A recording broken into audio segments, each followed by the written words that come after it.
Ladies and gentlemen, boys and girls, hello and welcome back to another episode of The Welch Report with me, Jean-Luc Welch, right here on YouTube and every podcasting platform where we talk about everything boxing, sports, and all in between. Yes, indeed. Make some noise, clap it up, get excited wherever you are. The hottest show in all the globe is back again with you on a Thursday afternoon, and we got so much to cover and are very excited to see and talk with you about the world of boxing. We have to cover more about Boots and more specifically delve into the realm of continuing last week's conversation on if and when, or if at all, he'd be able to beat the likes of a Virgil Ortiz, and if down the line, a Crawford and anybody else in the elite category is indeed on his radar, not just to fight, but all to be successful and to beat against. Also, we got some news with some, seemingly some fights are getting ready to happen on the side of Shakur Stevens, like with him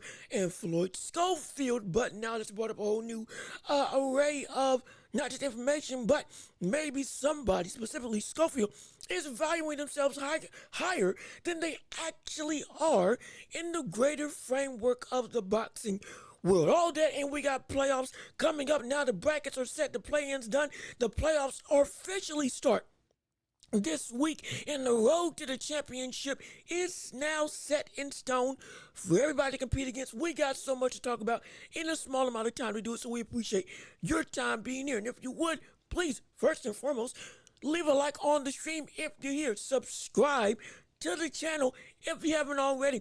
Leave a chat and comment whatever you feel like discussing on the show, and we can bring it up right here on the screen for you all to be able to see and talk about and discuss, absolutely. And so we can have a great, grand old time, no question about it. And also, shoot, after that, what's the other thing? Let's see, subscribe to the channel, leave a like on the stream, comment with your thoughts and opinions, and share the show with everybody that you know so we can keep on building up this empire together. Absolutely, we keep growing and shining and thriving, all thanks to you and your support. You mean the world to me. It's all because of you that all of this is indeed possible, so we appreciate your time and effort and energy. But with all that being said, we got boxing and sports to cover. We got boxing first and foremost, and since we have to talk about boxing, it is time to step into the ring. Hey, that's right.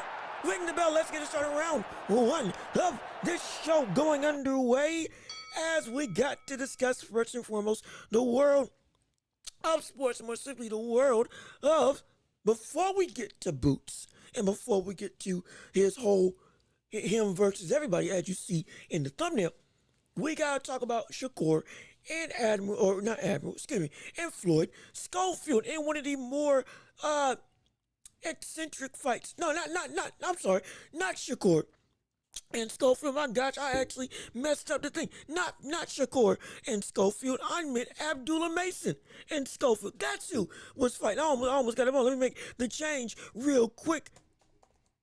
And so my apologies.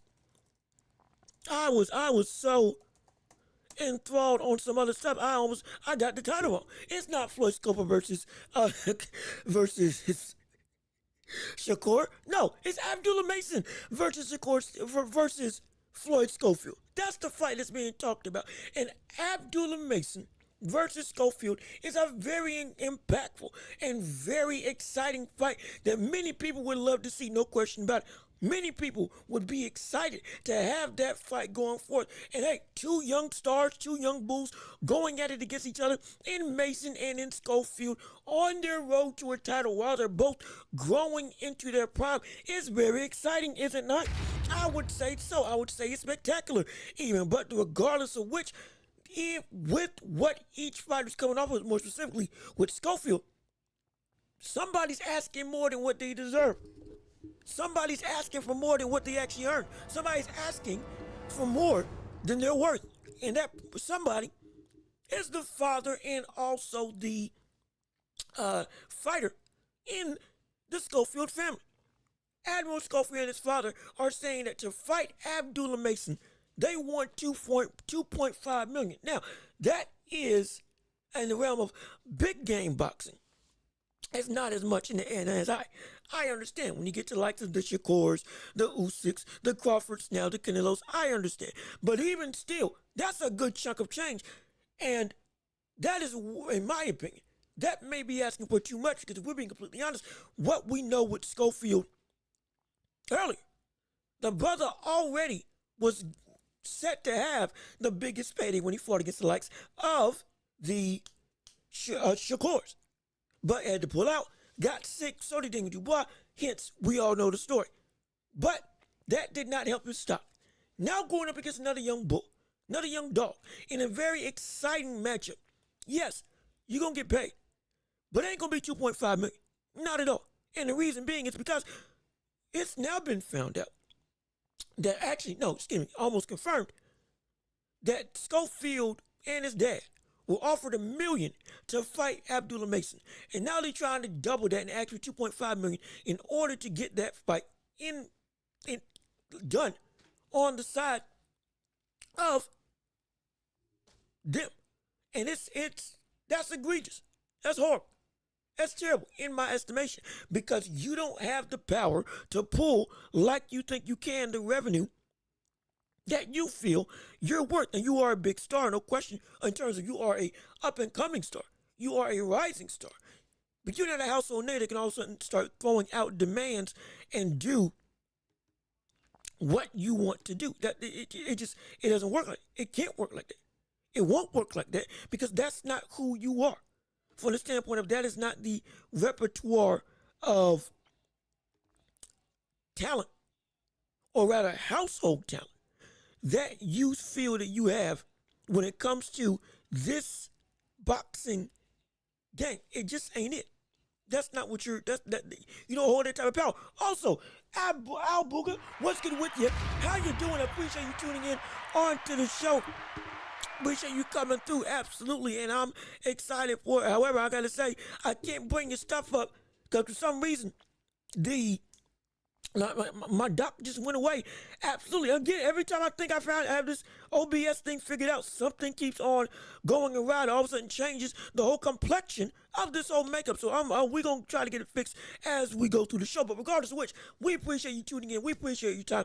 And anybody else tuning in onto the show, we appreciate you coming in. And hey, leave your chats, leave your thoughts. We can have a conversation. I'm all for it. Absolutely. I would love to talk and see what you all have to say. No question. But from the standpoint of Abdullah Mason versus Schofield, which is what is talked about as one of the fights that looks to be on the table from the standpoint of, hey, this Schofield apparently has been offered an offer, and now he's asking for more. Schofield is not worth that, especially after he had to pull out of the Shakur fight. He is not in a position to demand that he deserves more money. He's not in a position to demand that he is able to make himself a powerhouse in a negotiation table. It's not like that. It won't be like that up until he gets a win and a performance on a grand stage that makes him a household name to the public eye. We respect his talent. We respect his ability. We respect his work ethic and his excitement. I feel he will be a champion. I'm excited for his future. But his future is still growing. And it's still molding into something new. More so, it's molding into its prime. And it's still very young. He has not done anything to all of a sudden be able to say, I am bigger than my opponent, at least in this situation. Because you and Abdullah Mason have been rising and growing. Yes, you have. In fact, recently, I think Abdullah Mason's been amping up his level of work rate every single couple of months from the standpoint of getting in the ring, being more available, being more open, being more apparent in the public eye. There may be an argument that Abdullah Mason may be a bigger name, though in the grand scheme of boxing, they're still both growing. He may be the bigger name in this whole situation. Yo, Trey, what's good with you? Thanks for tuning into the show. Appreciate you coming in. Yo, Trey Mo, again, I'm trying to bring your stuff up, but at this point in time, for some reason, my doc has disappeared to click the chats and put you on display so that we can see what you got to say on the big screen. But I'm going to read it out and keep on going as we normally go. But we appreciate your time, appreciate your energy, and thanks so much for tuning in. Right now, we're talking about Abdullah Mason versus Floyd Schofield in the fight that is going to happen, or rather is perpetuating, or is not perpetuating, that's the wrong word, is percolating to potentially take place. But Schofield and his dad are trying to get more money than they deserve, asking for 2.5 when, in my opinion, the $1 million that seems to be they were offered was indeed what they should have took. And yo, hey, what's going on? My Samoan OG, what's good with you? Appreciate you tuning into the show. Hey, glad you're here. Glad you're coming through. I'm sorry, I want to bring up your chat on the thing, but as I keep having to preference, the doc has disappeared for some reason, and I can't get it up to be able to put your chats on display for the world to see. I'm going to figure this out. We're going to figure out what the world's going on, but we're gonna rock with it in regards to which, and we appreciate your time and your energy. No question about it. Thanks so much for tuning in to the show. But as we look at right now, Abdullah Mason versus Schofield, which is the current topic of the day, or current topic of this point in the show. Schofield, if he wanted to be able to demand money in this situation, it should have been because he had gotten the fight with the likes of Shakur and actually made it happen.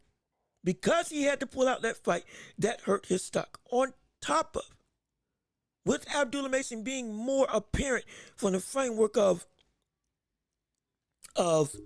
being actually on television, even if it's on ESPN Plus, it's still visibility, more consistency.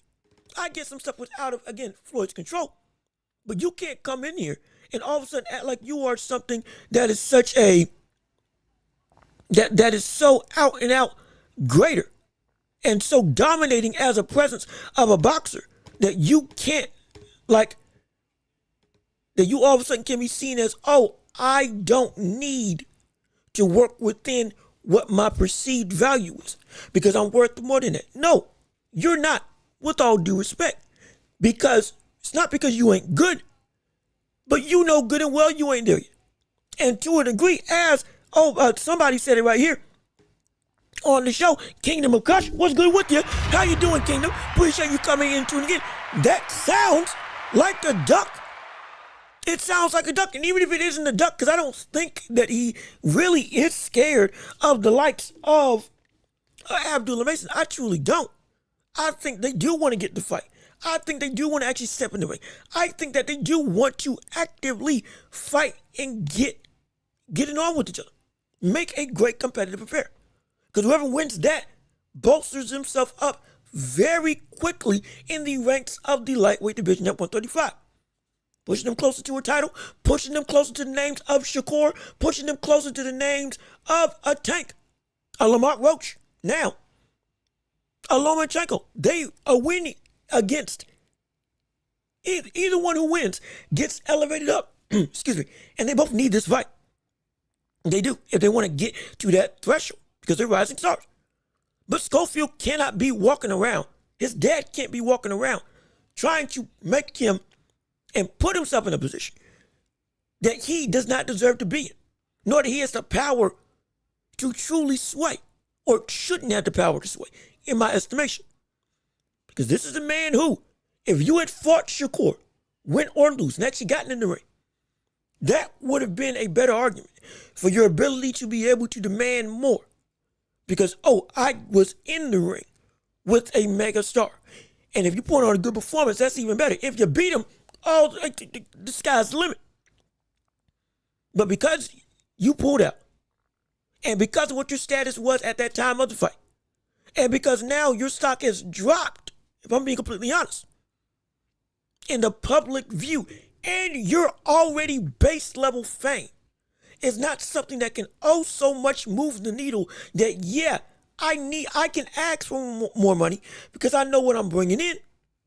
You trying to get more from what should be a good deal of $1 million to fight Abdullah Mason is completely, in my opinion, ludicrous.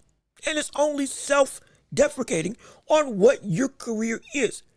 Because you need this type of fight. This is the closest thing you can get to a Shakur in terms of a big name at this point in time that's right in front of you. Make it happen. It makes all the sense in the world. It makes all the sense in the world. If you're successful, my gosh, even better. But don't try to use power that you don't have. Because it only makes you look like a fool. It only makes you look weak in this situation. And it makes you, again, like Kingdom said, makes it kind of seem like a duck in some people's eyes and you don't want to make it happen. So let's see. Yo, Trey, let's see what you got to say. They finna start a whole protest about being underpaid fighters or what they think they are worth. And it's like, boxing is a unique dynamic where the fighters drive the sport rather than one big organization, like with the UFC. They're also with Dana White also coming in TKO, you're trying to bring that same or similar model to the UFC of the league controls the sport, not the fighters from the standpoint of pay, star power, revenue, and what they can demand. With that luxury in boxing, I want people to get as much as they can. But we also can't sit here and be benign or be relegated to just silence and say, oh yeah, sure, go get it. When we also know the real, that you ain't worth that level of power. Because not only what you have shown, which again ain't bad, but what you have shown, what you can draw, what you can do, and what you bring in hasn't shown anybody on any level that you should all of a sudden be the man that people start capitulating to. It ain't the case. It's not the case at all. Just being in the vicinity of the likes of Shakur from the standpoint of, I was going to fight him, ain't enough. If you're a Floyd Schofield, actually fighting him would have elevated you to having this level of power. But circumstances happen. Because they happened, regardless of how bad they are in terms of the circumstances that were out of your control, getting sick and all, it's still you are living in the current reality that is not changing at this point in time. You are not worth that level of money. To be asking for double when what was initially given was fair, is fair, and perfectly encapsulates where you are in your career. So it's a problem. Let's see, Al Booger, what you got to say? He was supposed to fight Ashton Silva, and he pulled out of that. And I think, let me check and make sure, because I believe if we want to go with that, let me check one more thing just to be sure.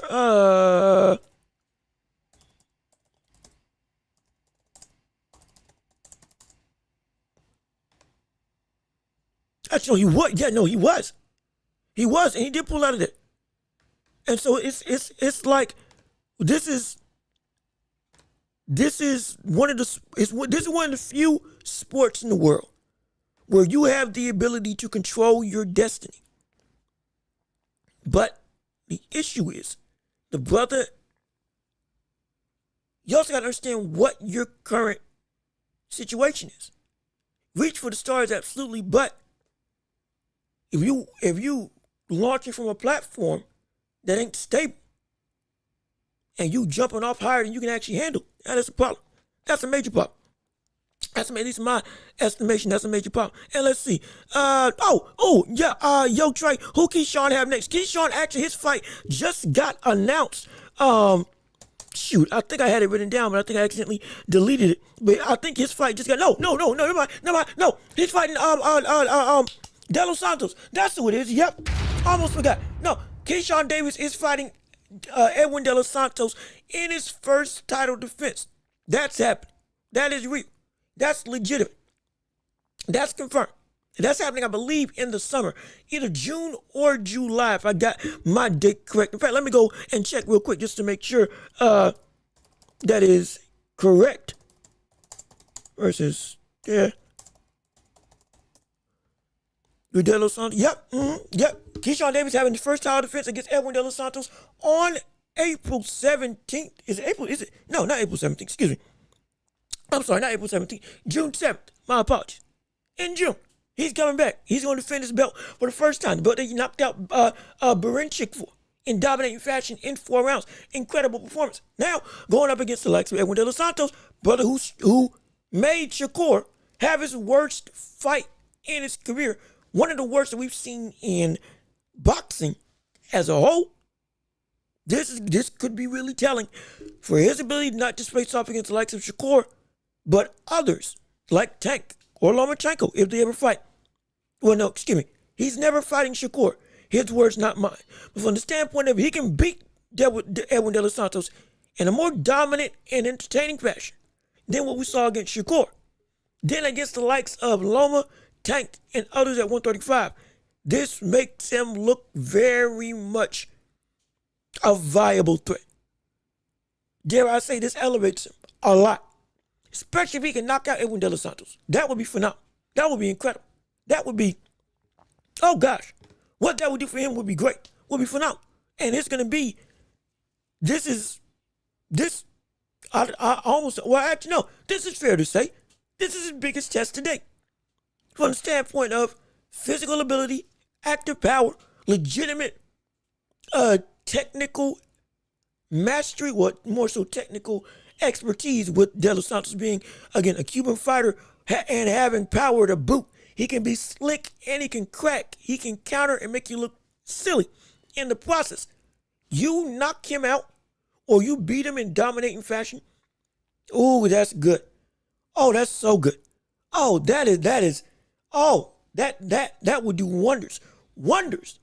Not just for this division, but for pushing to get the bigger fights for the likes of Keyshawn Davis that I can't wait for him to be involved in. It's going to be incredible. And I can't wait for that fight to happen. Absolutely. But that's what we got going on. Let's see. De Los Santos is Dominican. Yes, he is Dominican, but the style that he fights is Cuban. You see some of these similarities. You saw it when he was fighting against the likes of Shakur. It's similar to like with David Morrell.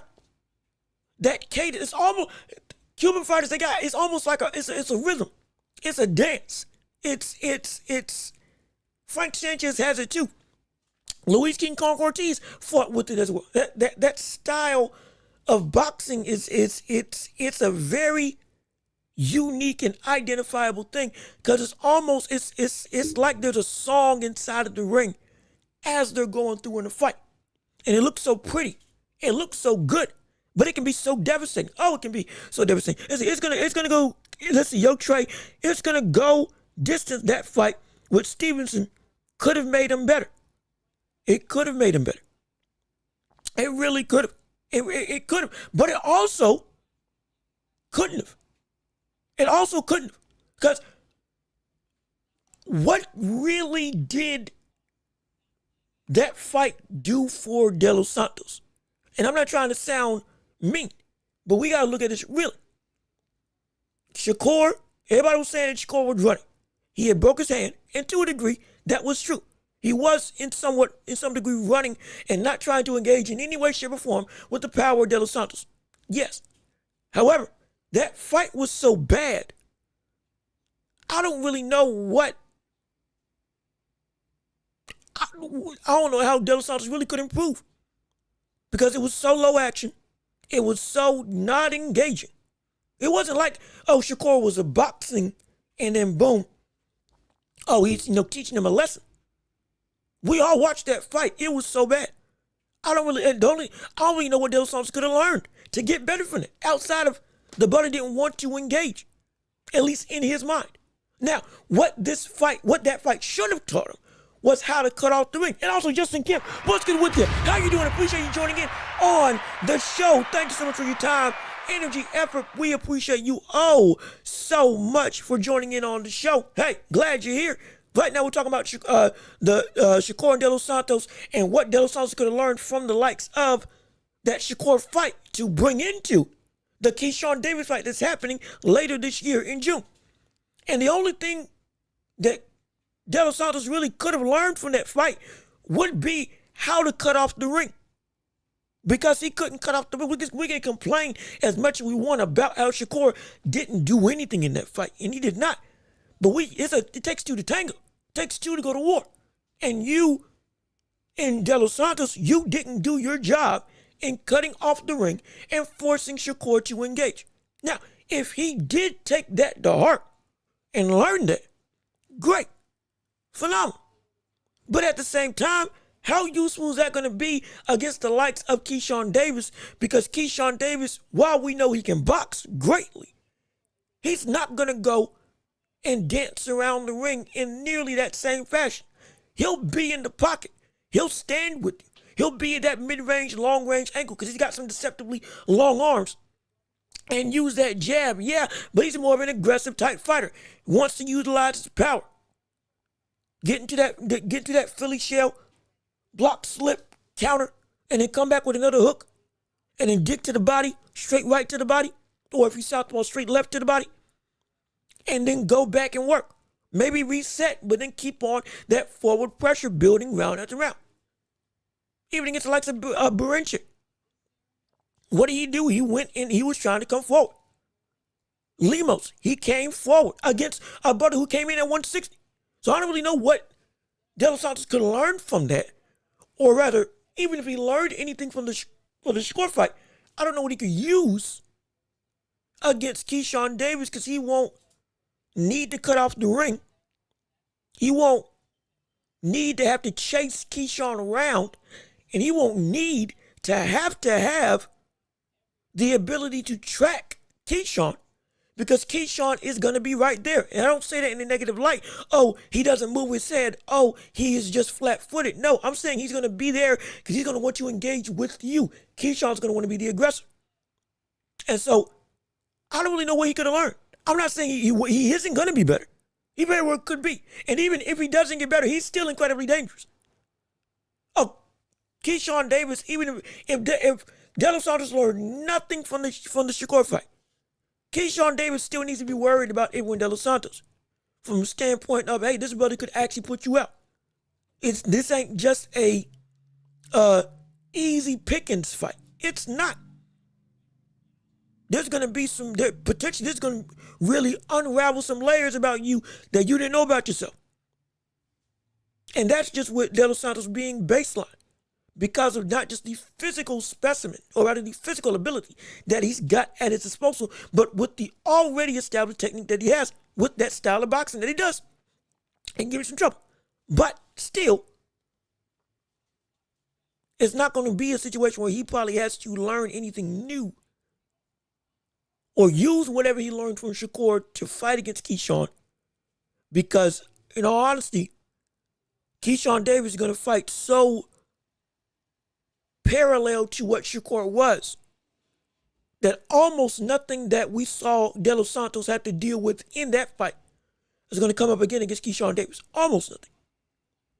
And that's where it's going to be interesting.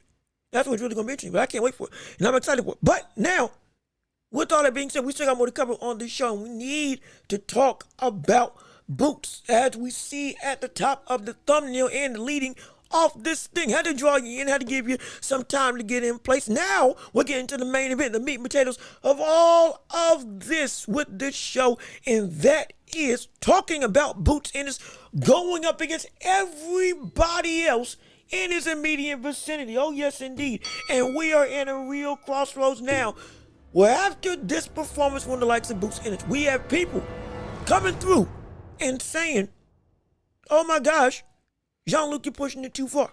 Oh, you're going off the rails. oh, you are overblowing the likes of Boots Ennis with this type of performance. Oh, yeah, I remember. I went back and watched the show. I remember all the conversations and comments that were left. Oh, yeah, it was great. We appreciate it. Absolutely. But when it comes to what we're looking at with Boots Ennis now, let's be real. We've had some time to digest. It's been nearly a week. Now that we look at what he is as a competitive, dominant fighter at 147, now the man to beat. When we look at the landscape of everybody else in front of him, who in actuality can he really beat? We can talk about who he's going to give trouble to. I've already given you what I said last Tuesday about how I was saying that 147, I don't think anybody's going to be able to touch him. 154, there's only a select few names I think will be able to beat him once he moves up there. Because I feel he gets better the bigger he gets once he goes and moves up in divisions, which is going to be potentially sooner rather than later. But even in the midst of that, we got to get more deliberate in this. And that deliberate nature is talking about the biggest names in these divisions. What can he do? Because we, at this point in time, if Boots was to fight people today, who would actually be the people that he could beat? Genuine. Today. Not with him evolving, because we don't know what he's going to evolve into. Strictly with him right now. Who could he actually beat? And if we have to talk, let's talk. First off, let's go with the most logical thing. Brian Norman Jr. Fighting Brian Norman Jr. Somebody who is, again, belt holder at 147, looking to be, right now, the biggest op to the likes of Boots from the standpoint of talent and ability. And also immediate road to undisputed. It does go through him as well. I think Boots probably knocks him out. Most likely in 7. Boots most likely knocks him out in 7 rounds if I was to pick. Now, that could happen, that could not, but that's how I feel. And because of that, that is going to be really telling. Because that performance is going to dictate what I feel about the likes of Ortiz and Terrence Crawford and the others at 154. Now, again, beyond those select few names I talked about last week in terms of who could actually beat Boots at the higher divisions, like Charlo, Crawford, if he moves back to 154, Virgil Ortiz, Boachuk, Majimov, and Bakwan Murtazali.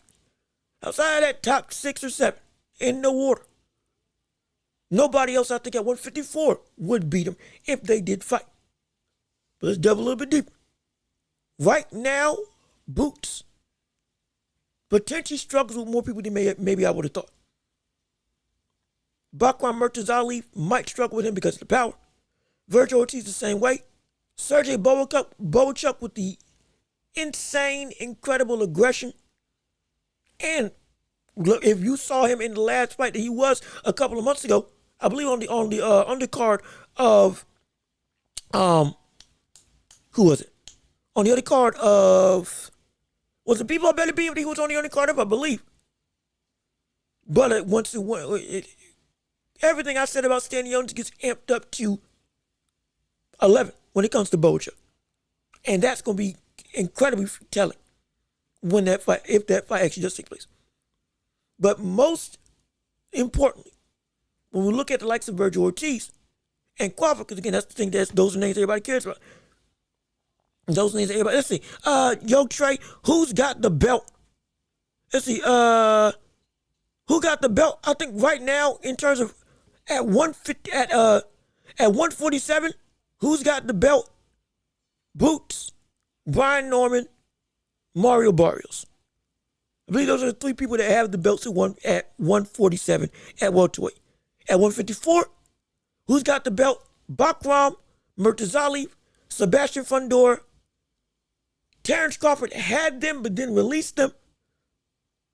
And I believe Virgil Ortiz. I believe Virgil Ortiz is a title holder. In fact, let me check and make sure to verify so I ain't getting my facts wrong.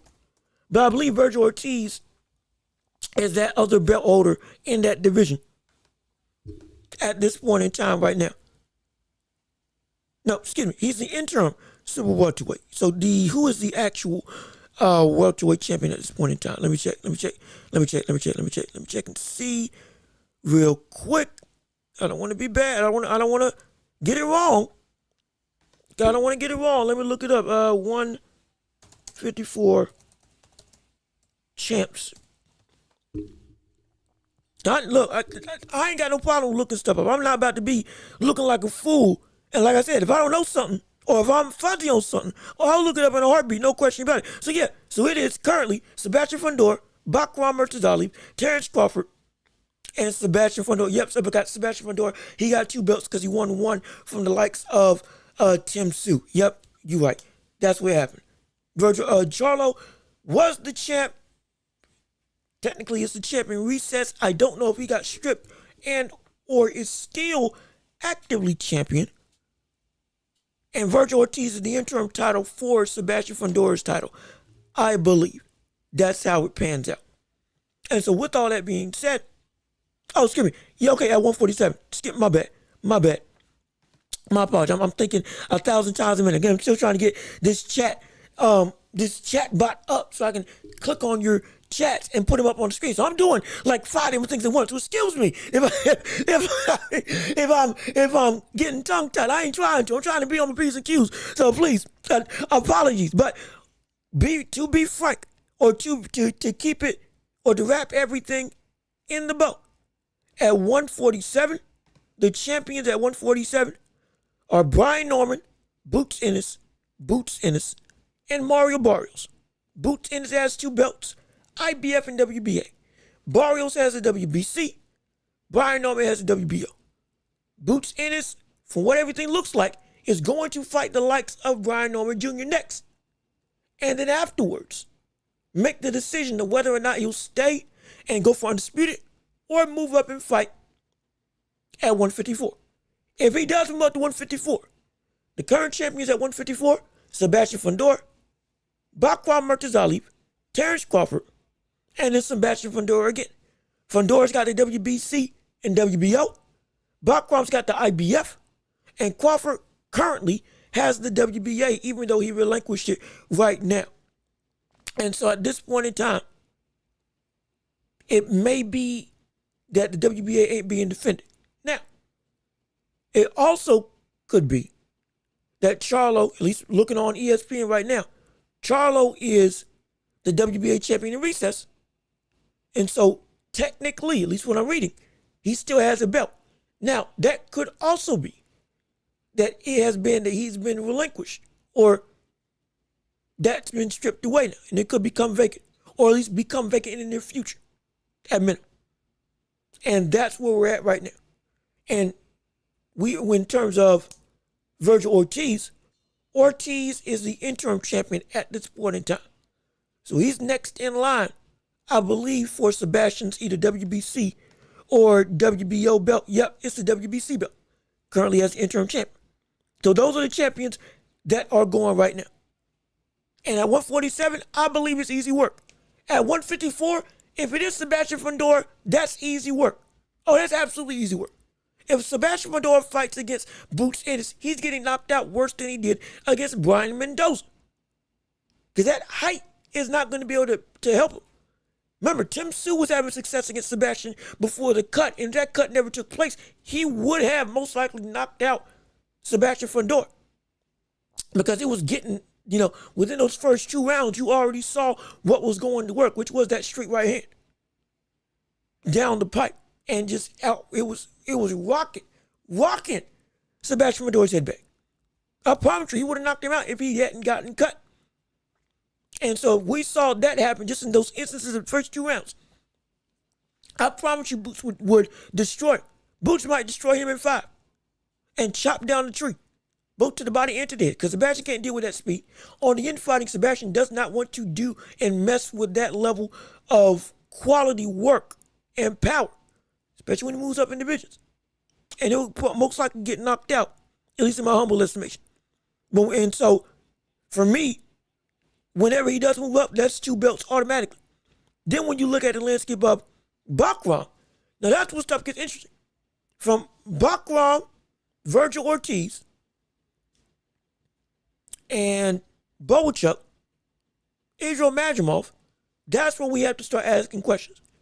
Previously, I said with Israel Madrimov, the style and not necessarily the power is going to be the thing that makes Boots have to really be concerned about. So that will be a tough fight whenever that fight does take place. When we look at the standpoint of Bochuk, like I said with Bochuk, that brother, his offensive arsenal and legitimate hand speed and pop, that could give Boots some trouble. A lot of trouble. As we saw with him when he went to war with Virgil Ortiz. And I would love to see that fight happen. Will it happen? I'm not sure. Hopefully it does. That would be great. That would be phenomenal. But that fight might be a little bit testy. A lot testy. Virgil Ortiz, same thing. A lot testy. Especially with the power that he's got in what he did with Madrimov.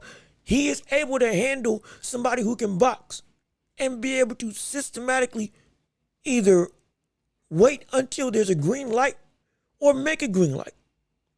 Either he will say, okay, I'll wait for you to tire out a little bit and then start implementing stuff, or like we saw against Madrimov, he'll blow through the water and just say, okay, I don't care about your boxing. I'm going to just go and show you what I can do and see if you can stop it. That's the type of warrior he is. That is going to be the biggest thing. And then, of course, Bakwan Murtazali, with how we saw him handle Tim Tszyu. While it's dangerous, I think he would be able to beat him. It'd be scary. Absolutely. But I think Boots would be able to beat him. In terms of if we look at and I don't say this in a mean way, and potentially the second easiest fight, quote unquote, from the competitive nature of the whole, well, actually, no, third, when Boots, if he eventually moves up. The third, quote unquote, easiest fight would be Bakran. Incredibly dangerous still. But from Sebastian Fundora to Israel Madrimov, I'm thinking that Bakran would be the start of that. Okay, now stuff's getting serious, dangerous level of fighter that Boots needs to be wary of. Then we get to Virgil Ortiz, and then we get to the likes of Terrence Crawford. Both of them, I have them winning if they fought against Boots right now. Strictly right now. Both of them, I would have them winning if he fought against them right now. And it's because Virgil Ortiz, the power, the heart, as well as a talent, and as somebody who can body up with Boots, that would be incredibly interesting. That would be something I think Boots ain't handled yet.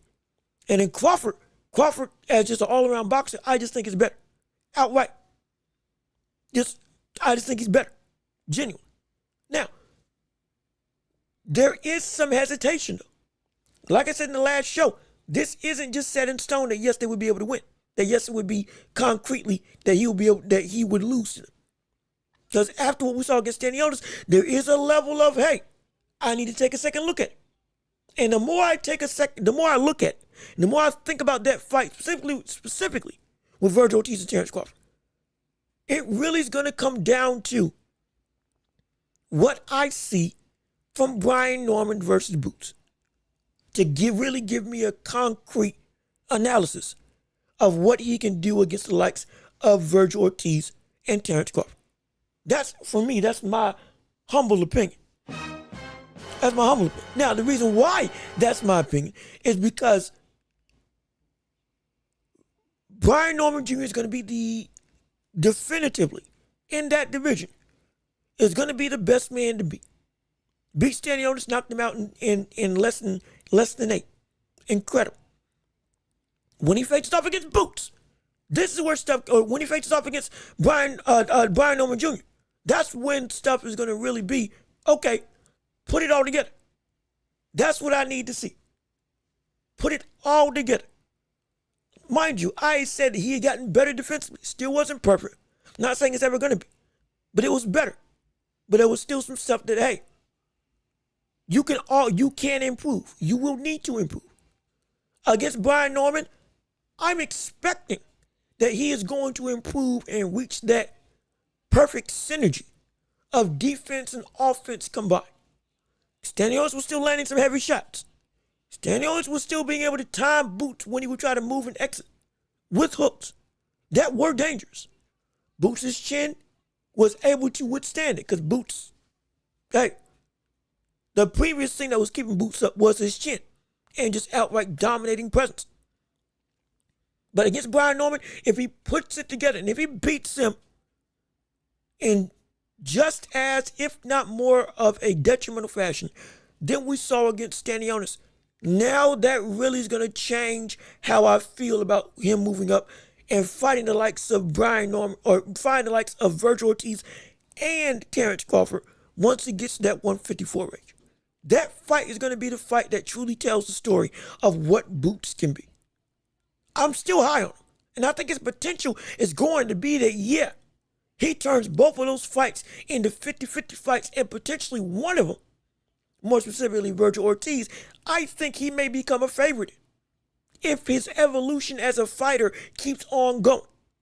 Between the two monsters at 154, it would be that he would most likely eclipse first Virgil Ortiz, and then afterwards get up to the level of Terrence Crawford, who's already at that level from the standpoint of competitive nature at 147. Everybody wants to see that fight.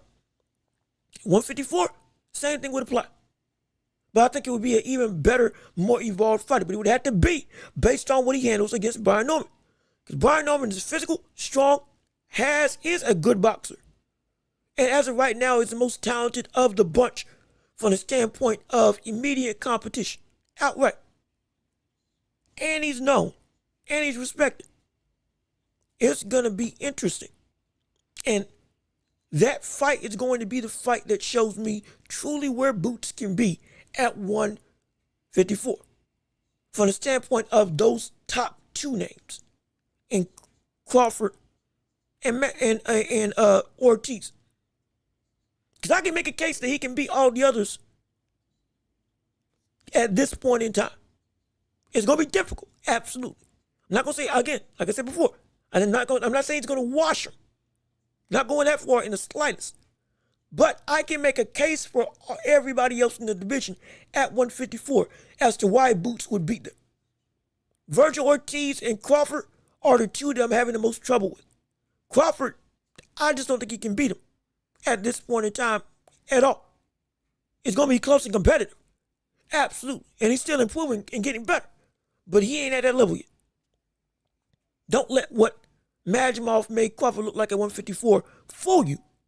Because Majimov even made Virgil Ortiz look somewhat not as monstrous, at least in that first half of the fight, due to his footwork and legitimate, hard, stylistic boxing nature.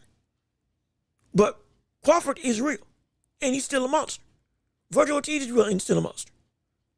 Those two, it is tough for me to say that Boots would be able to beat. But it would be a lot easier to say that, depending on what we see against Brian Norman. Stanionis answered a lot of questions that we had about Boots. Showed some real progress. Showed some real encouraging stuff to say that yes, what we said about Boots is not just a hype job scenario. It's a real, legitimate, detrimental type of talent that the rest of the division has to deal with. And I say detrimental from the standpoint of it is detrimental to the hazard or to the health of everybody else that's in that division. Absolutely. But it doesn't change that didn't answer everything. That didn't give the full story. That didn't give the full breadth of information for me necessary to say, okay, yes, against Ortiz and against Crawford, he's got it. Against most of 154, with what he showed me against Stanionis, I can make an argument he beats all of them, which is great. Phenomenal. But against Boots, against Crawford, and against the likes of Virgil Ortiz, I can't say definitively that he can beat any of them until I see how he looks against Brian Norman Jr. If he handles Brian Norman in a dominant fashion, then yes, Now I can go and say, okay, maybe that Virgil Ortiz fight, it might be 50-50. I was already thinking that fight was going to be a competitive affair, even though I had Virgil Ortiz winning. Even now. But if I see that he whitewashed the likes of Brian Norman and then says, okay, I'm moving up, I'm not going to sit here and say, oh yeah, Virgil Ortiz got this in the bag. I'm not going to sit here and say that. I'm going to be legitimate. I'm going to say, hey, I already was thinking that Boots may have a shot at beating Virgil Ortiz. Now I think it's more than a shot. Now I think he might just be able to beat the likes of Ortiz. Potentially beat him at his own game. Potentially. Depending on how that performance is. If it shows me what I need to see. And again, not just with defense, but also demeaning power that quells Norman's will to fight. And that's important because what we see with Virgil Ortiz, and the wars we've seen him been in, and the knockout ratio that he's got, and the power that he has in the heart, and all that stuff. I need to see if we see Boots evolve into a fighter that can make you feel helpless. That's what Roy did to everybody. And we keep comparing Boots to Roy in some aspect and regard. I'm not saying he's as talented as Roy, like I said in the past. But what I am saying it is within that same vein that he has a similar or akin to style and presence and just understanding of the game. The ease, the effortlessness, the ability just to do stuff nobody else in the sport can do. We all recognize his innate just it factor that very few people have in boxing today. It's apparent, it's real, it's there. But what you have to also understand is that when it comes to that level of expectation, there also comes a need to essentially give us a ticket and say, yeah, the ride that you're on and what you're seeing is exactly what you think it is. We've already seen a semblance of that with Stanionis. Now, with Norman, this is the second half of that ride. The first half of that ride was Stanionis. Oh yeah, this ride has some real potential. This ride is indeed great. This ride already is better than any other ride that we've seen at this amusement park that we call boxing. But the second half of this ride is going to dictate whether or not it lives up to the top of the top throughout all of the rides around the vicinity, not just in this park. That's what Brian Norman Jr. is going to be. And if this test passes with Brian Norman, and he legitimately, just sucks the will to fight out of Norman from the standpoint of there's nothing you can do and you know it, just like he did against Stanionis. Now that fight with Virgil Ortiz becomes really, now that fight is more than just, I got to think about it. Now that fight might just be 50-50. That fight might just be 50-50. And then on the side of Crawford, right now, in everything, I've still said that Boots wouldn't be able to beat Crawford, in my humble estimation. But even with that being said, there's another part of the story to that. I'm saying that he wouldn't be able to beat Crawford if it's the same Crawford that we know, we've seen all this time. But it might not be the same Crawford that he fights against if he does fight him at 154. Because just like with Roy, again, he's covering up a lot because a lot of people are trying to do similar things that he's done. If he moves down after moving up to 168, and he's not the same. Hey, look at this. We got some problems here. We got some problems. If Crawford moves down and he isn't the same as he was when he moved up to 168 to fight Canelo, now we got a problem. Now we got an issue. And now that can be concerning. And that changes, that alone changes everything. But let's see what people have to say. Oh, shoot. Hey, yo, Jokey Joke, what's good with you? How you doing? Thank you for tuning into the show. Appreciate you so much. Hey, Glad that you're here. Glad you're showing up. Glad that you making your presence known. We appreciate your time and effort all on this show. We appreciate you and you're watching the WBC Grand Prix. I am too. I got it on my screen right now watching it. Right now it's Nash versus is it Corvinge? I think fighting now round 1 of 6 in the fight, and I'm glad we're having another Grand Prix. This is what helped us all find anyway as a diamond in the rough for many boxing fans during his Grand Prix that he won against Ennis Donaire, going through all the tournaments. So this is another great opportunity. If you want to see what I've been talking about with how smaller weight classes have all the talent, even though they may not have as much power, this is why we value the likes of, in a way, Nakatani, Bam Rodriguez, Tajiri, and others at the lower weights, because we recognize that the talent pool in those divisions are deep. The legitimate ability of them are deep because of the fact it's not just a division driven off of pop and size alone. You got to be able to box. You got to be able to fight if you in those lower weight classes. Ain't just going to be a one-hitter quitter all the time. A lot of the time. It's war. You're about to see war after war after war after war in this Grand Prix. And it's going to be great. It's going to be phenomenal. And I'm excited for it. That's why I'm watching it right now. This is chef's kiss when it comes to the landscape of boxing. This is good. And I'm excited for it. Let's see. That was a Super Series different tournament. It was a Super Series. You're right. Excuse me. I apologize. It was a Super Series and it was a different tournament. Absolutely. But in the similar vein that many people still got to find out about who in the way was, and even as crazy as it may seem, with a legend like Nonito Donaire, for some boxing fans, that was their first time seeing the likes of Donaire fight.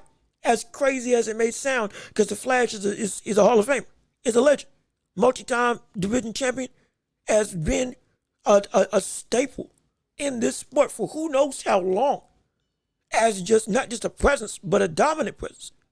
And at that point in time, I was making a research after it seemed like he was going on the decline in his career.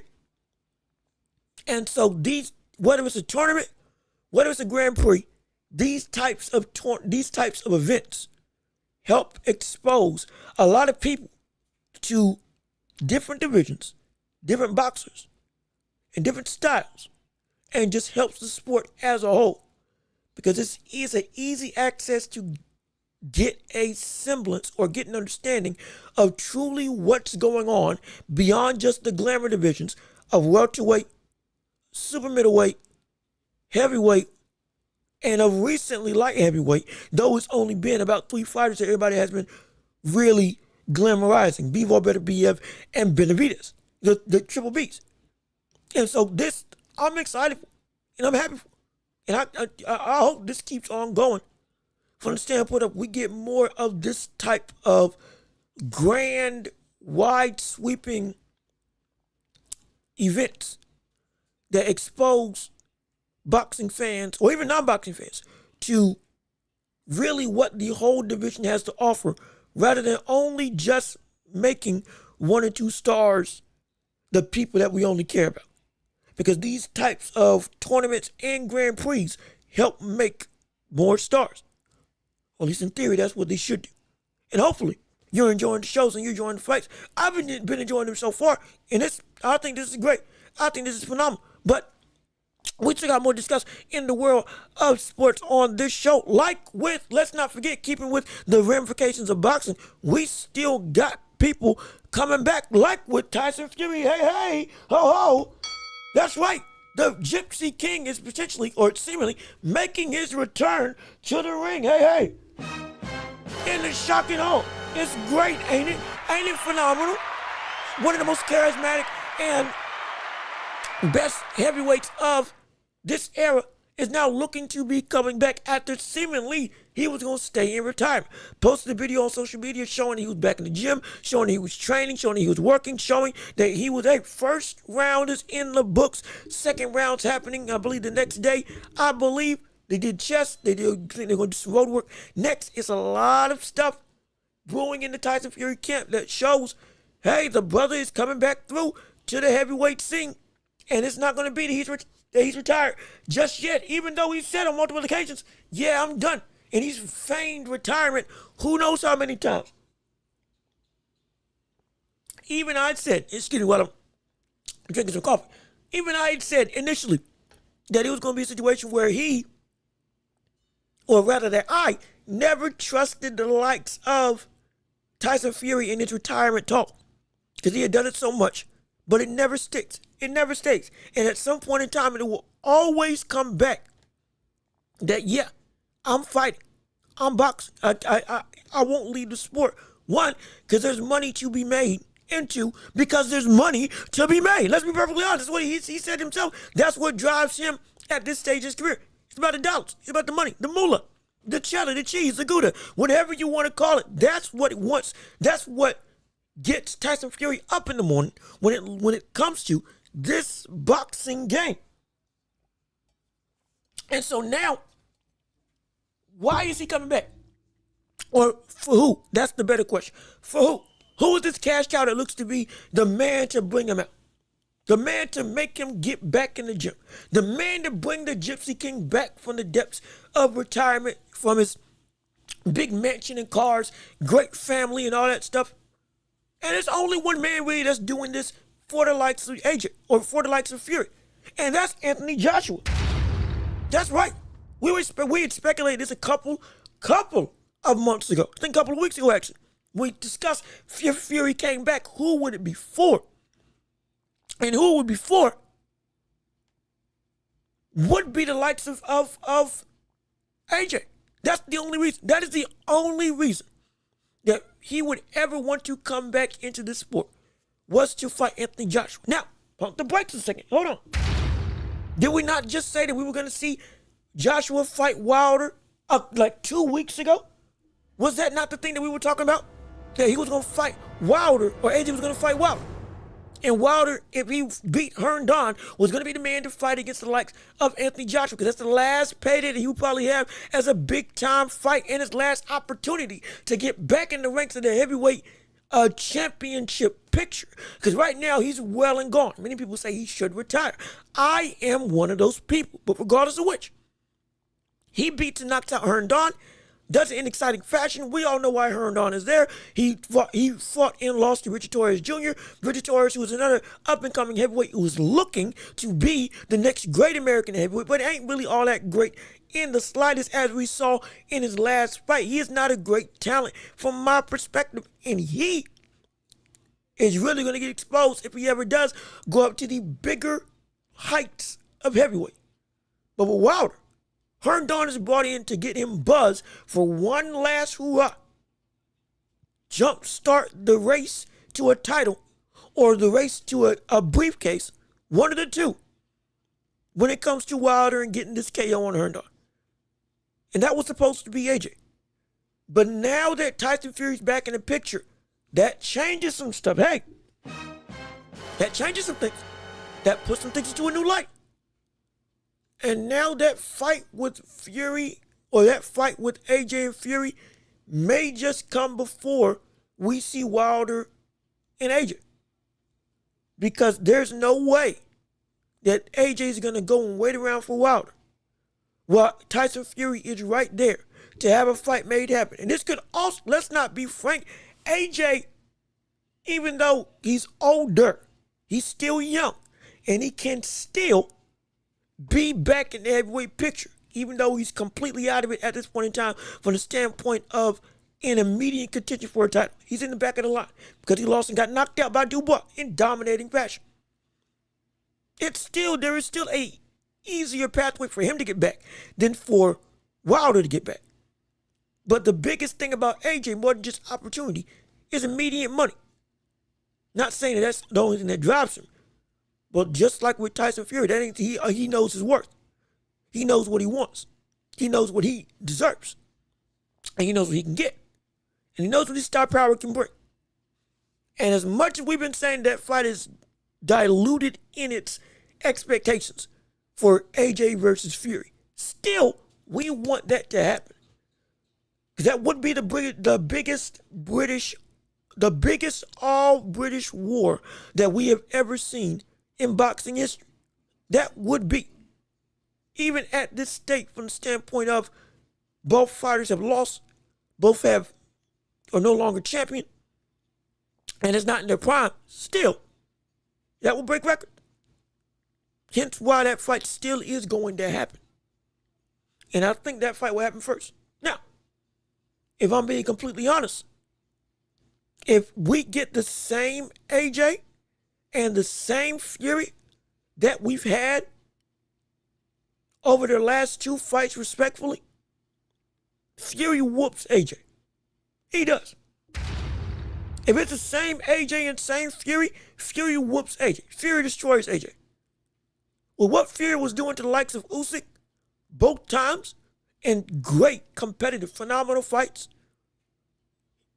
especially that second version of Tyson Fury, the one that was more coming forward, the one that was more being demonstrative, the one that was truly coming in and trying to be the aggressor.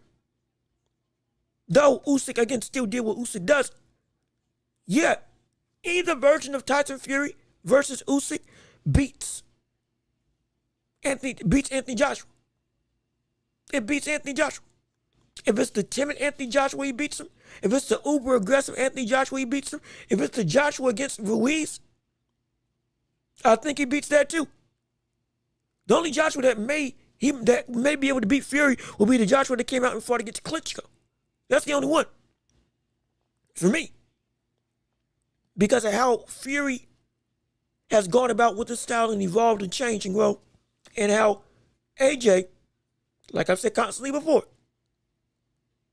has never been able to synergize who he is as a fighter of recent. Just like with Joe Joyce. We saw it against Dubois. Just like with Joe Joyce, we saw Joyce's problem of blending offense and defense together come up with AJ yet again in that fight with Dubois. Normally we say this brother was the most fundamentally sound boxer and well-rounded boxer that we had at the heavyweight division at one point in time. And it was true at one point in time. But then he got knocked out, and then he got timid. Then he became even more defensive and even more of a boxer puncher. Emphasis on the boxer and no emphasis on the puncher. Except for that was it Pulev? Except for the Pulev fight when he knocked him out. Emphasis on the boxer but not on the puncher. And he couldn't be offensively aggressive anymore, though he was even more defensively responsible. Well, then afterwards, he completely flipped the switch when he fought against Dubois after rebuilding up his confidence, fighting style, getting great wins, then beating Otto Wallin, and then knocking out both Otto Wallin and then knocking out Francis Ngannou, who had just taken Fury the distance. All of a sudden, we would say, okay, AJ's back. And then he's got all the confidence in the world now. He's looking like a monster from the standpoint of he doesn't care about who you are in the ring. He knows how great he is. He's got that down pat. But then he completely forgoes the other side of the boxing ratio. Completely forgoes the defensive aspect of the game. And gets tagged to Kingdom Come. Don't put his hands up. Goes away from all of the fundamental stuff that he had in the past. And just becomes an uber aggressive, again, buffer, Deontay Wilder almost. And got sparked. Knocked out clean. Kingdom Come. Literally trying to dive into the mat. That's what he was doing when he got caught by Daniel Dubois. And so that AJ comes against Fury. And this fight does happen with Fury and AJ coming back, not just from retirement, but coming back against each other. Brother, he's getting beat. He's getting beat up. If you're Anthony Joshua, he's getting beat up. He can knock him out because he's got the power. He's still got the know-how. He can box, but I don't think he will. He can be a great, well-rounded fighter, but I don't think he will. If he was, now that fight would be a whole lot closer. But as of this point in time right now, though that fight is a big payday, I promise you that he won't win that. He won't win that the slightest. Not at all. Not at all. Mark my words. I promise you that. Let's see. I think that's that for the boxing standpoint. I think that's about everything that I had on my show. Oh, also one more thing, Shakur. I got confused with that earlier on in the in the thing, mixing up the title name with what I had in my notes. We did still need to talk about Shakur, but it wasn't Shakur and Schofield, which I wrongly kept on reiterating when I was trying to say Schofield versus Abdullah Mason. Floyd Schofield or Shakur versus Turkey has been a beat that we talked about before on the show that many people brought up. I think it was actually Yo Trey that actually said something about how Shakur had been felt that he was lied to from the standpoint of, I'm not getting what I'm paid. I'm not getting what I deserve. I'm not getting what you told me you would give me after the Josh Padley fight to fight William Zepeda. We all remember it. We all remember it. And we brought it up, and I was like, hey, if he did indeed lie to Shakur, that's a problem. That's a major problem. That shows me that maybe there is some stuff wrong with Turkey Al-Sheikh. That's going to be the thing that makes a lot of people point the finger and say, hey, I told you, don't trust this brother. But now, in light of new events, hence why I said I'm going to look more into it. Now I'm glad I waited to give any concrete level of criticism because I wanted to see how this really unfolded. Now we got Shakur apologizing to Turkey Al-Sheikh. My gosh, can you believe it? Hey, wow. And all of a sudden, in fact, I'll pull up the tweet with you right now. And as I am, I'll talk through it. But essentially, we were on the chat, and the question got brought up of whether or not Turkey had indeed lied to the likes of Shakur Stevenson about the money he was deserved to be paid. Now, it's shown that Shakur apologized to the likes of Turkey Al-Sheikh and is saying, hey, let's do business. Let's make it happen. I'm sorry. I messed up. I over-exaggerated. Let's go and do what we need to do. See, what? I'll pull it up right now. Where's the thing? Where's the chat? Here's the chat. Let me make sure we got everything like it needs to be so I'm not, let's see, picture. Get everything situated. I'm not about to mess up like I did last time. Yeah, I'm not messing up like I did last time. Yeah. Here we go. I have to go to picture. Boom. As we can see, Shakur's about to update on the next fight. Excited about my next fight. It was a misunderstanding between Turkey and the team. My apologies on my part for overreacting. Let's work. That's what's going on. Now, mind you, the whole history of this beef, for those of you who may not know, it was Shakur fought Josh Padley. Shakur beat Josh Padley. Shakur got paid for Josh Padley. Shakur was going to fight, was set up, okay, William Zepeda, that's most likely next. Fight looked like it was going to go down. Shakur then feels like he wasn't promised or he wasn't given what he was promised at the negotiation table with the likes of Turkey Al-Sheikh and William Zepeda for what he deserved as a star fighter. We were sitting up here and saying, well, maybe you aren't the big star that you think you are from the standpoint of you're still one of the biggest stars in the sport. However, you are not at a Tank level, which is your closest competition, but which is what you feel you should be getting. Especially now that you were Turkey Al-Sheikh, but that just isn't the case. If it isn't Tank, you're not getting that level of money, but you're still getting very much what you should be getting as a star. That was what we were saying on this channel. Then reports were coming out that he was saying that Mike Coppinger was saying that Shakur was asking for a 90-10 split, and then that was a lie, as Mike Coppinger put out.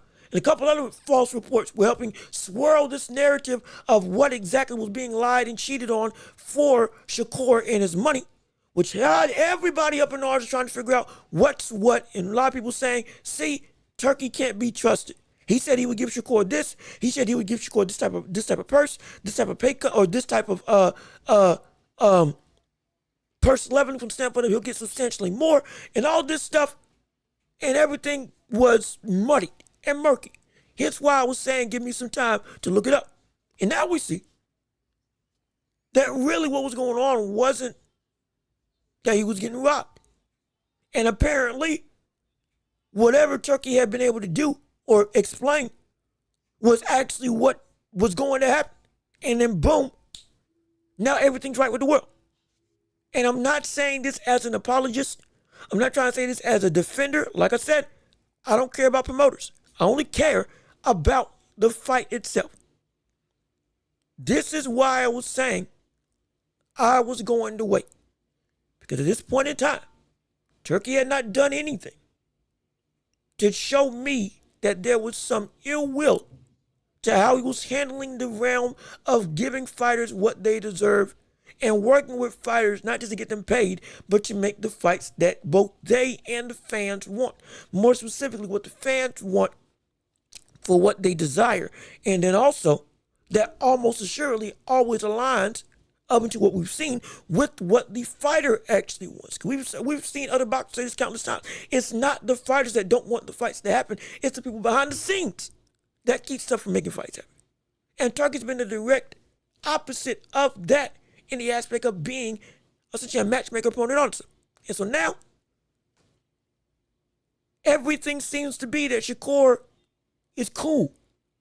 And all the claims of he was lied to, he was wronged, he was cheated, all that stuff is now up in smoke. And he said, hey, it's my misunderstanding. Now, whatever they come to will probably be found out later on. Understandable. But from what I understand at this point in time, Turkey had done nothing wrong at this point in time, from what I'm seeing. And this was a situation where, like I have been consistently saying, this brother up until this point, I don't know what his future holds. Again, I don't know the brother personally. I can only go off a track record. Up until this point, everything with Turkey Al Sheikh had been on the up and up. Up until this point. That can change at the drop of a hat. And I'm not trying to defend this brother as some, all-encompassing, the greatest thing since sliced bread. He's doing phenomenal for boxing.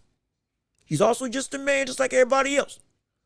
I'm not trying to elevate him up or down in any way to perform. I'm not trying to be disrespectful. I'm also not trying to just, again, go through and just rock with the guy blindly. I ain't doing it. We try to be fair, unbiased, judicial, and legitimately thorough with how we discuss this whole thing.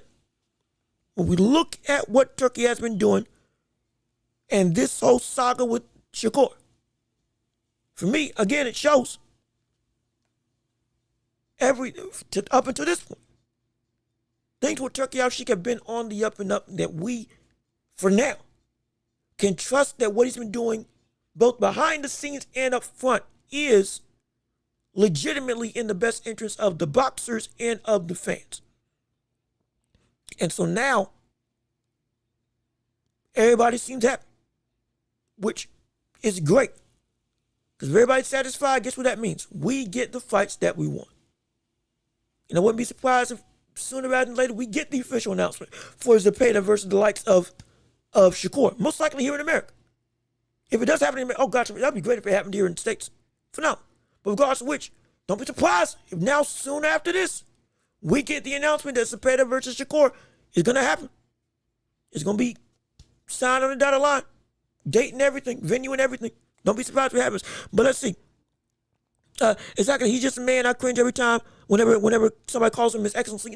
Now, I think they do that out of respect because, again, over in Saudi Arabia, again, big all respect, absolutely. And so I think it's more so because of the position that he holds legitimately in the country.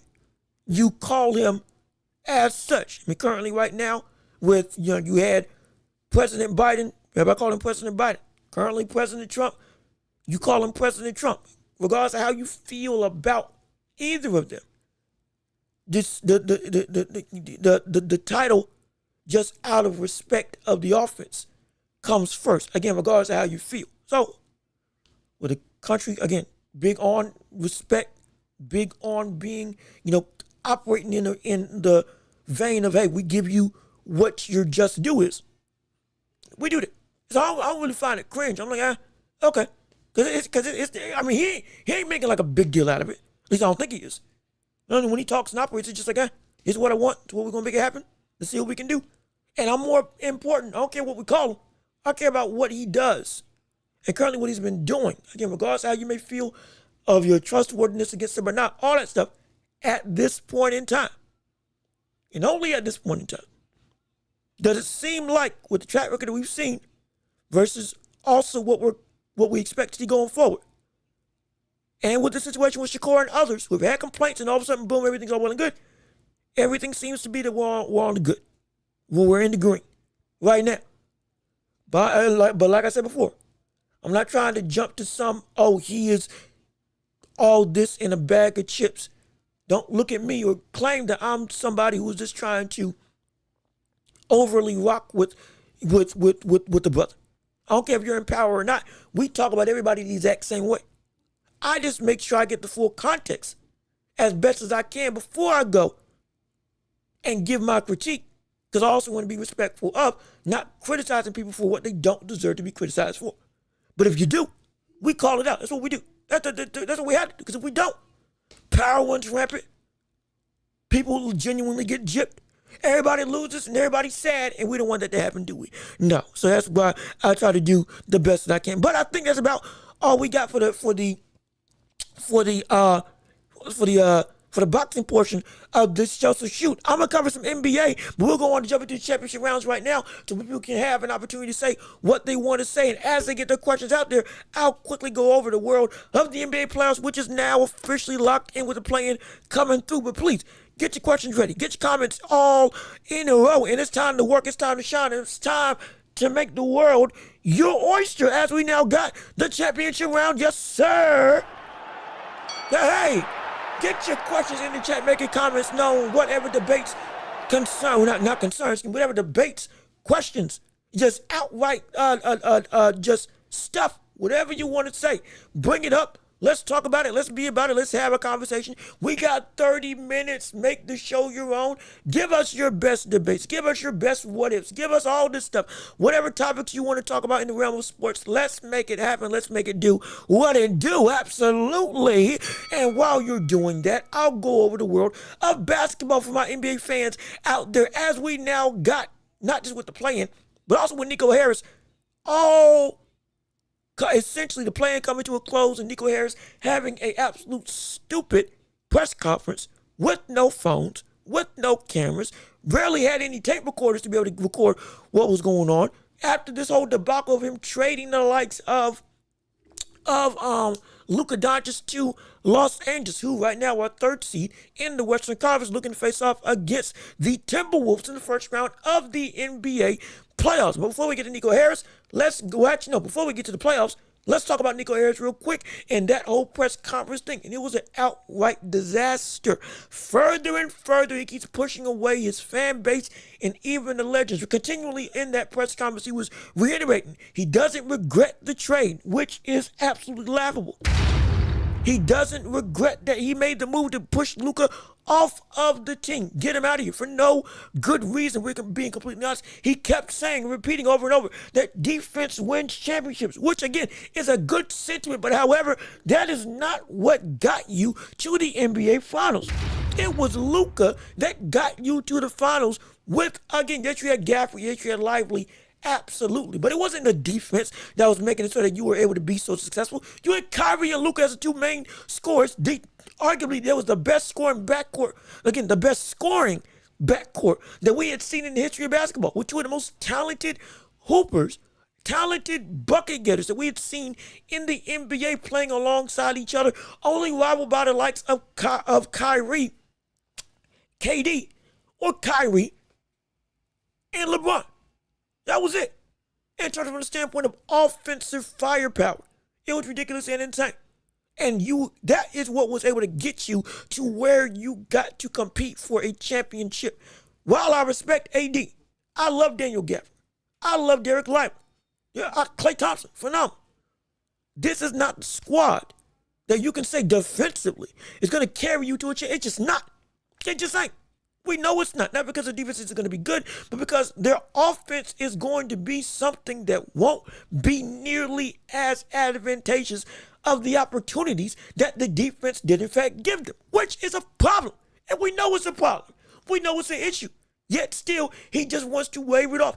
And look, they beat the Kings in the play-in to get a spot in the 8th seed to face off against the number 1 seed in the Western Conference, the OKC Thunder. And you know what? If you really think that defense is going to win you championships, go on and beat arguably the best defensive team that we've seen, not just this year, but in the past 5 years. Hey, look at this. Go ahead. Go ahead. Make my day, won't you? Show me. Go on and show me. If you want to talk a big game, the biggest way to show me that this was indeed a good move would be to beat the OKC Thunder in one of the biggest upsets that we would have seen in NBA history. If they went through after losing a top 5 player in the league, after letting go of the best player they had who got to the finals, after letting go of Luka, who had been 5-time All-NBA, average 30, who have been the driving force for every single one of your playoff successes, carrying you to levels of stardom and levels of legitimate winning ability that if he wasn't there would not be possible in the slightest. Gifted the successor to Luka Doncic or to Dirk Nowitzki after he retired, and you let all that go because you, one, had a grudge against Luka, apparently, and 2, were stupid enough to get talked into Luka being overweight being a problem. 3, you trying to stand on your laurels and say that, yeah, what I did is going to pay off in the long run. The best way to prove that, you better hope and pray that they go and get beat. And go and beat OKC. You better hope and pray. Because if they get swept like we expect them to, you hide. That's all I can say. Run and hide. You have to run and hide because if you don't, brother, it's going to be bad. It's going to be bad. I can't stand it. Favorite basketball, my favorite basketball movie is most likely, well, that's a good one. Coach Carter with Samuel L. Jackson. White Man Can't Jump. Love and Basketball. Great movie. And not. It might be. Like Mike, I'm not going to lie, was always fun to watch. Like Mike was really fun to watch. That was really fun to watch. I'm not going to lie. And I think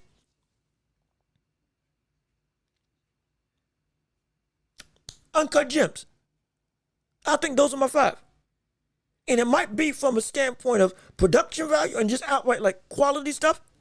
Uncut Gems and Coach Carter, I think are my 2 favorite ones. Although 2,500 push-ups from Coach Carter, that's ridiculous. I can't lie. The more I think about watching that movie, the more I'm like, wait a minute. Some of the stuff, yeah, I probably would just quit the team if I was there. And so,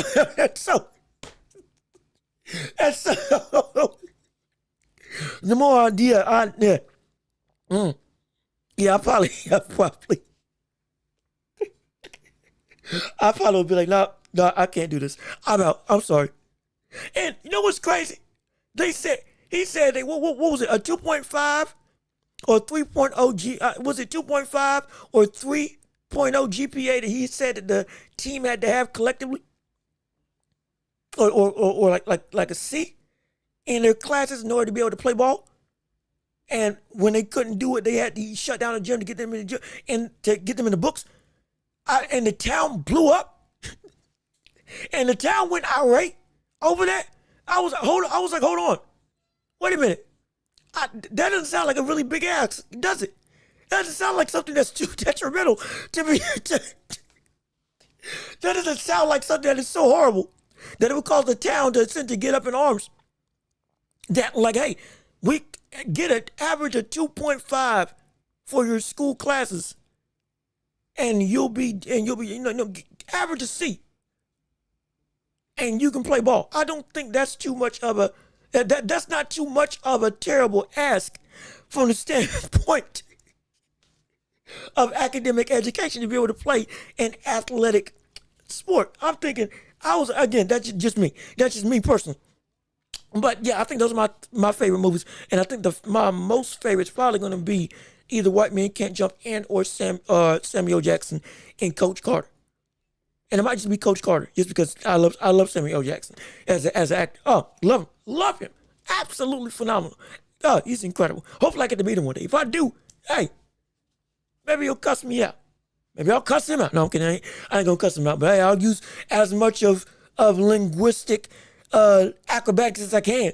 Try to stand toe to toe with them, if possible. Also, he's in the anime, which is really, really cool.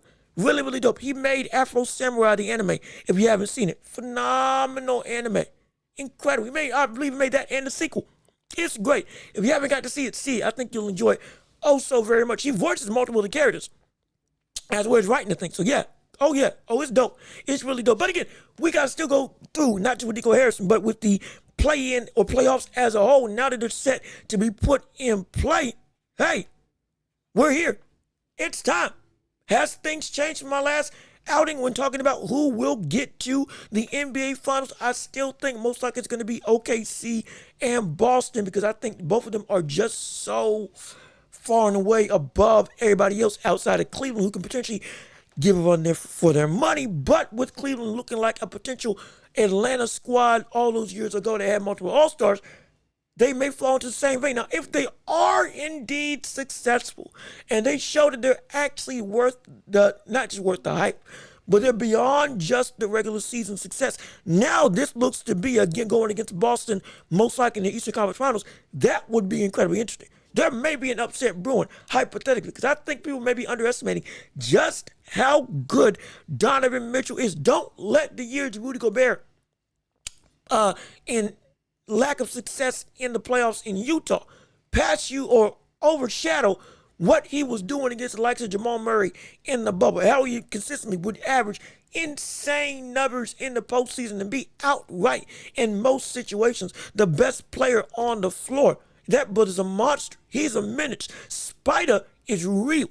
And Spider, if this whole team can play up to their standards also, can be a leader, at least this year, to potentially get this team over the hump into a championship opportunity in the NBA Finals. I'm not saying it's going to happen, but I'm saying don't overlook what Cleveland can do if they do, in fact, go through and have to face the likes of Boston. Oh, shoot. I'm sorry. I'm watching the WBC Grand Prix right now, and we just saw somebody get knocked down. Was that Muscad? I think it was Muscad. No, I know Sabar just got knocked down. Sabar's in trouble. Sabar's bleeding. I'm sorry, I'm not trying to call fights right now, but I'm watching this for those of you who are listening over the podcast and just listening on the show. I got the WBC Grand Prix for boxing on right now. It's a major tournament for lower divisions to go and see who's the best in the land. It's phenomenal. If you can look it up, it's on YouTube right now. It's great to see. It's great to watch. And it's great to have boxing as a whole going through these types of mega types of events, full sweeping types of events. So I think you'll enjoy it. But that's what I'm watching right now. We just make these Saber. Muscat just landed a good left hand. It's a good fight. I'm not going to lie. It's been good fights all around if you can watch it. But yeah, also, let's see. Bro, are we ready to officially call Zion Williamson a bust? No, we're not. We can't call Zion a bust. Hey, we can't call him a bust. Do you know why? Because while health has been an issue and some very questionable outside stuff that he's been doing with in terms of relationships, when he came back on the court this year, he looked like the dominant Zion that we all wanted to see. He did. Now, for a couple years, it's been that Zion Williamson has been looking to get out of the Pelicans organization. A couple years ago, it was seen that he wanted to play on the Knicks. Maybe that's still true or not. Reported, the Pelicans organization has been essentially initiated to go through an attempt to trade Zion through this next season.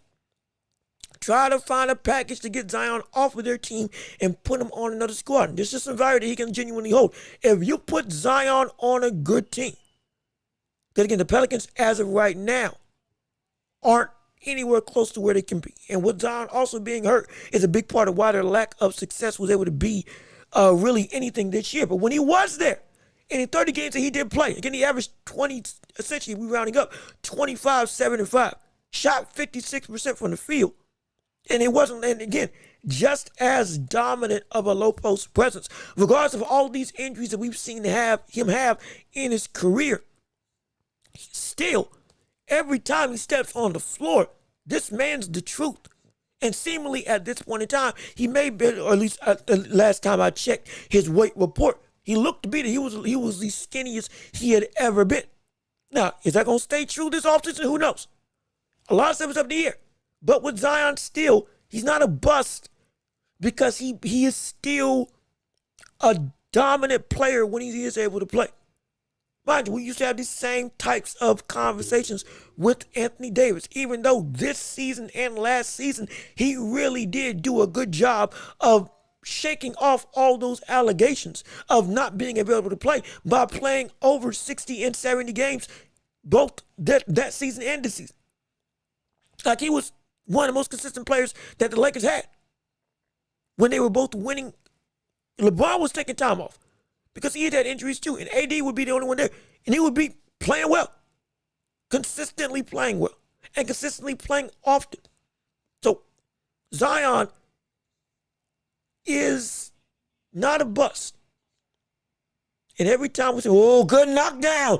Oh, Sabar's down again. I'm sorry, I told you I'm doing multiple things at a time. I'm watching this Grand Prix. I'm trying to fix my stuff with OBS. I'm going through my notes. I'm looking up information. I'm trying to make sure I'm keeping track of the chat. I'm doing a lot right now, so excuse me if I get excited over some stuff going on. But no, he's not a bust. He still can be great. He still is great. And I think once he gets on another team, you're going to see exactly how great he can be. Because he genuinely, when he gets on the floor, that brother is a monster to stop. He's had multiple 30-point games. Has been a menace both on the boards and in transition. Defensively, can he get better? No question. We still want him to get better defensively. But regardless of which, at this point in time, again, Sabres down again. The third, I think, wave it off. Oh, my gosh. Oh, and they wave it off. Sabres been knocked out by Muscad. My goodness. What a performance. So sorry. We're not calling fights right now. We're doing a show. My apologies. Got excited. My goodness. This play is really showing something spectacular. But no, Zion's not a bust.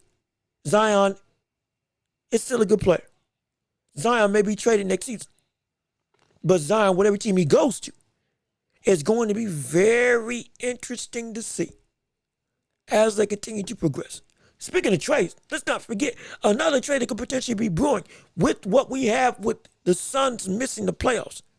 There's been some real notions that KD may be going to Houston. Genuinely. I was saying that OKC could sweep in and take him because of all the picks that they have. And I really hope that they do, because I would love to see KD and SGA play against each other. KD one more time back in OKC on a championship organization, looking to get a chip for his city. Oh, I love to see that. But if he does go to Houston, and they do trade away some people to give KD an opportunity to play with Jalen Green, to play with Şengün, to play with is it Sir, or to play with one of the Thompson brothers, the offensive Thompson brother. Not the defensive one that's over in Detroit, but the offensive one in Houston. Oh, that's scary. Oh, that's really scary. Oh, that is a recipe. That is already a recipe for real success. Mind you, the Rockets are already one of the top seeds in the Western Conference at this point in time, coming into these playoffs with a young roster, with potentially no real solid, quote-unquote, veteran leader. Of course, yeah, you got Dylan Brooks, sure. But from the standpoint of like that it guy, from a player standpoint, some people say it's Jalen Green, or some people say it's Jalen Green or Şengün. But regardless of which, from that like overarching anchor for this team, he could be that guy. He could be that dude. He could be that buddy that brings that team together if he does go to Houston. And if that does happen, my gosh, mark my words, that would be something scary to witness for all of us in the basketball realm. Incredibly scary. Incredibly scary.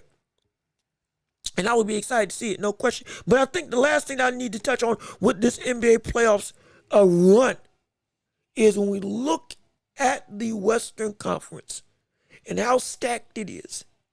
And with the Eastern Conference being only a somewhat, mainly it's a two-team race at this point in time with what we all expect to happen.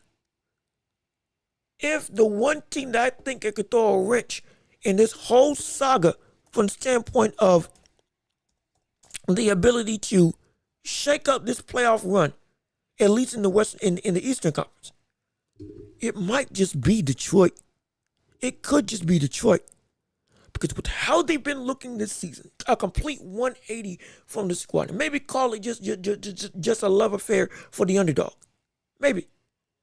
But this Detroit squad, with how they've been playing, even though on paper they don't have the same level of dominant names as we see with other teams, like the Bucks, even though they got Damian Lillard, who's hurt, like with the Pacers with more well-known names like the likes of Miles Turner and Halliburton. This is still a squad that can really cause some upset in this whole bracket. It could cause some real upset in this entire bracket. Some people could be going home incredibly sad if we see Detroit go through and really make some noise this season. I'm telling you, this ain't something that is just a given. It's not a given at all. It ain't a given at all. And I promise you, don't overlook Detroit. The Knicks better not overlook Detroit, though on paper they are better.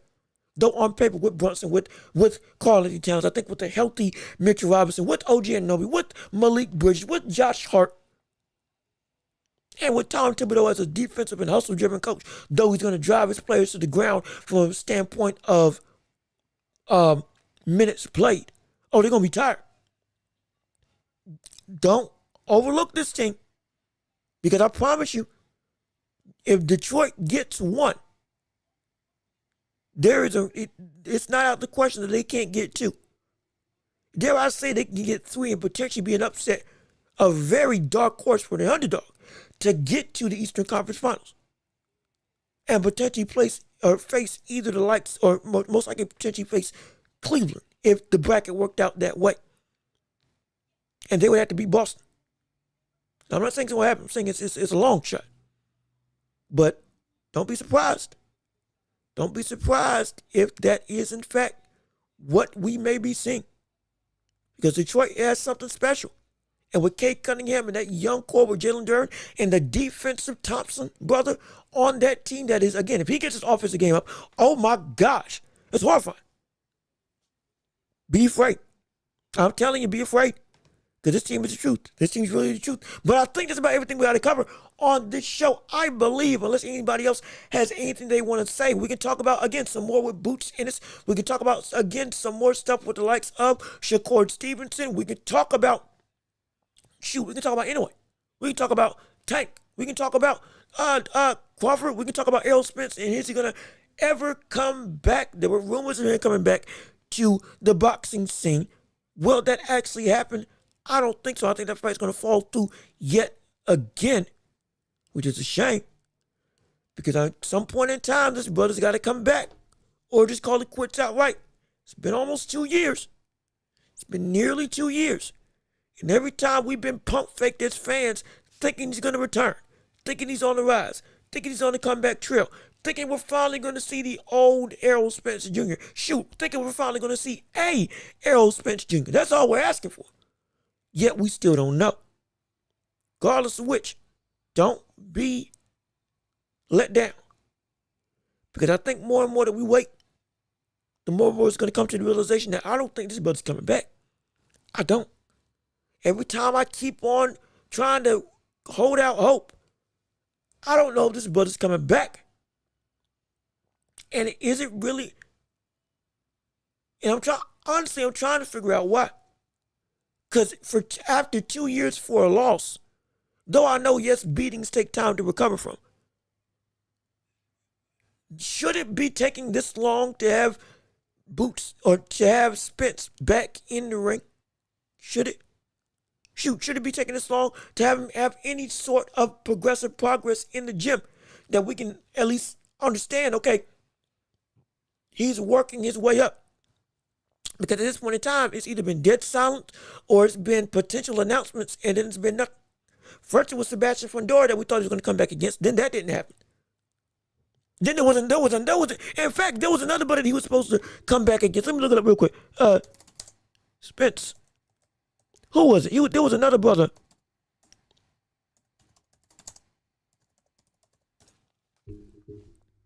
There was a recent opponent that he was supposed to come back against, but it was again shot down.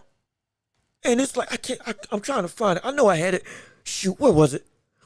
I can't find it. I'm gonna talk while I'm looking through it. But there was a point I think recently there were rumors that he was gonna come back into boxing again against a opponent, and they just fell flat. Or nothing's been set in stone or agreed upon or even speculated from Spence's camp to give any notion that even that is valid. And so for every Spence fan, for every Spence appreciator, I love watching Spence fight. I want to see him come back and be better, be great, be dominant. Go look. Let me see if you do look better at 154. Let me see if you are actually, if it was true that 147 was a fluke in terms of how you got beat. Let me see it. But if every time I'm waiting for you to show me and you don't, the only thing I can say is that you truly got beat. All the stuff about how Spence was weight drained, about how potentially he was high, about how potentially he was out of it, all that stuff, the car accident and all that stuff, we've already thrown the car accident excuses out the window because we saw what he looked like against Ugas and Danny Garcia. We know he's got the ability to perform well because he beat the likes of Sean Porter. He got beat by Crawford, and all of a sudden all this stuff comes out that, oh, he just wasn't himself. At some point in time, there's got to be some acceptance. That man got beat, and he's not better than Crawford outright. And if he was better, or at least if he was indeed what we think, if he wasn't up to the potential that we know he can be on any given night, on that night against Crawford, then we should be seeing something at 154 that gives us some level of difference. Because he said he was moving up to 154. And now, at every turn, nothing's happened. It really makes me feel that this man may not ever be coming back. And it further cements that loss to Crawford was not a fluke. Like I've been saying, it was not something was wrong. It was not something was off. It was not something that Crawford was, or that Spence was just out of it, or Spence wasn't prepared. Spence got beat. He got beat bad. And he got beat to the point that potentially he ain't coming back to the sport. I don't want that to be the case. But that's the only thing I can see when I look at what's going on with Crawford right now. It's a continued cycle of hope and letdown. Hope and letdown. Hope, letdown. That's all it is. When it comes to Crawford at this point in time, or when it comes to Spence at this point, that's all it's been. Hope and letdown. Consistently hope and pray that the man's going to come through. And in a letdown that yet again, he is not showing us the Spence that we think he can be. The Spence that we've seen in the past. The Spence that we know is always our hero.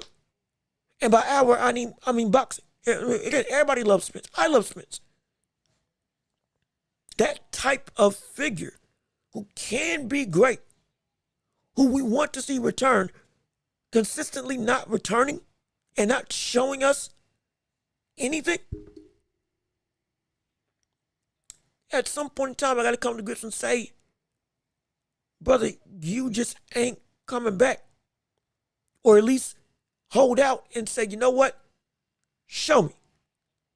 before I do anything to go and try to say that something is or isn't, show me.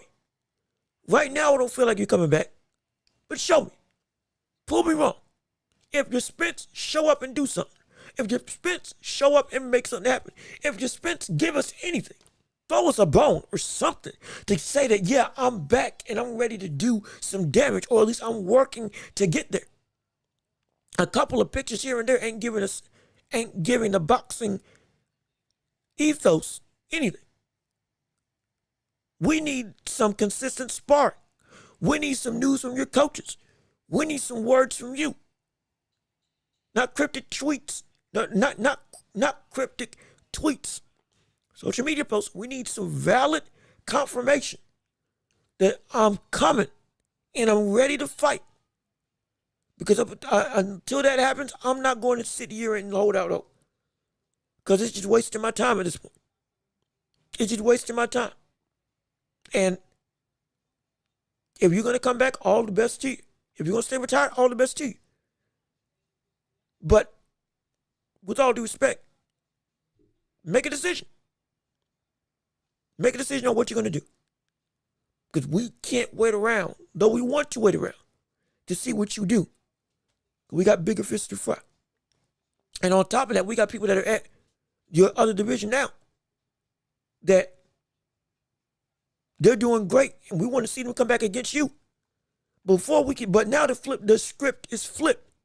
Before, with fighters like Boots and others, we were saying that, hey, they would beat, with fighters like Boots and others, they wouldn't be able to beat you, and you would be the favorite, and they would be the underdog. Now it's the complete opposite. Now, nearly everybody else is the over, or is the favorite against you, and you are the underdog against Terrence Crawford, against Boots Ennis, against Welch Ortiz, against Welch, against everybody at 154. So that's where you're going to come back to. You got to give us something to give us some confidence that you are going to come back and beat something that is worth our while. And if you do, phenomenal. If you don't, well, we respect you and you bow gracefully. But I'm not going to waste time consistently trying to speculate on when you're going to return. We keep getting mixed messages, or rumors that aren't true, or rumors that are true that fall through, and we're back to square one. I'm not playing that game. I'm not playing that type of seesaw battle. I'm not. Because I'm going to wear myself out trying to wait on Spence to come through and be something that I don't know he can be anymore. I want him to be back. I want to witness him be great again. I want to see all that become true. But I can't sit here and hold out hope for a man who's not giving me something to latch onto from the standpoint of any signs of life that the boxing career is going to be substantial. I can't do it. Also, yo, what's good with you? R. Smith, thanks for tuning into the show. Appreciate you coming through. We're about to wrap it up. We're still in the championship rounds right now, where you can talk about anything and everything in the world of sports, whatever you want to talk about, whether it's questions, comments, concerns around boxing, around basketball, around the NBA playoffs, whatever you want to talk about, we can go through it. I said 30 minutes, well, shoot, we went over. If you got anything you want to say, hey, let's make it happen. Also, if you are listening, hey, leave a like on the stream. Since you're here, share the show with everybody else that you can. This is also going to be available on podcast form on every podcast imaginable. Apple, Spotify, you name it, we're there. Once the show is recorded, and you can go back and listen to other episodes, not just here on YouTube, but on any podcasting platform available. But again, we got some time, a little bit of time. We'll make time. If you got something you want to say, you got any questions you want to have, any dream fights that you want to make, predictions for the NBA playoffs, concerns for the MVP, or most improved, shoot. Is somebody going to be a dark horse for you in this NBA playoffs?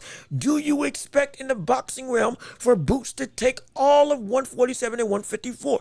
How much do you think Boots can fight and win against the elites at 154, like the Terrence Crawfords, like the Virgil Ortizes, like the Bowachucks, like the Bakrams and others at that higher weight class? All of that, we can discuss it. I'm with you. I'm rocking with you. The floor is yours. The world is your oyster. Make the show your own by doing what you do best, and be yourself.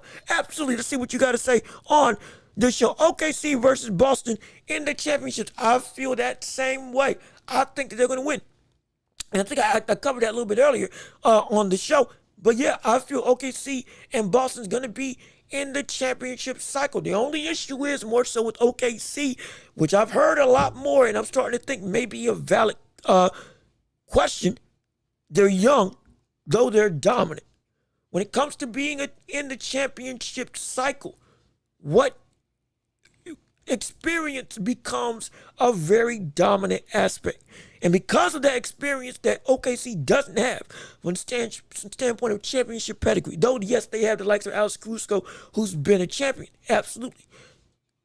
They have great chemistry, great continuity. They have a leader in SGA, but many of them, as we've seen with other teams, they don't know how to win from the standpoint of what it takes to be a successful championship organization as a whole, because many of them have not been there or have not been in this position where, hey, we should get there. The expectations of winning are now higher on them, on most of that team, than any of them have ever experienced in their career, which can lead to lapses in judgment, genuine downfalls, actual inability to play up to your standard, and potential upsets that can brew. It's a high possibility. Well, not a high possibility, but it is a possibility. If we do see that take place, that could be why, genuinely, we don't see them get up to their expectations. I don't want to see it happen. I'm not saying I don't want to see them be successful. Genuinely, they are the team to be out west. But this Western Conference is deep. It's really deep. There's a plethora of teams that could give them some trouble.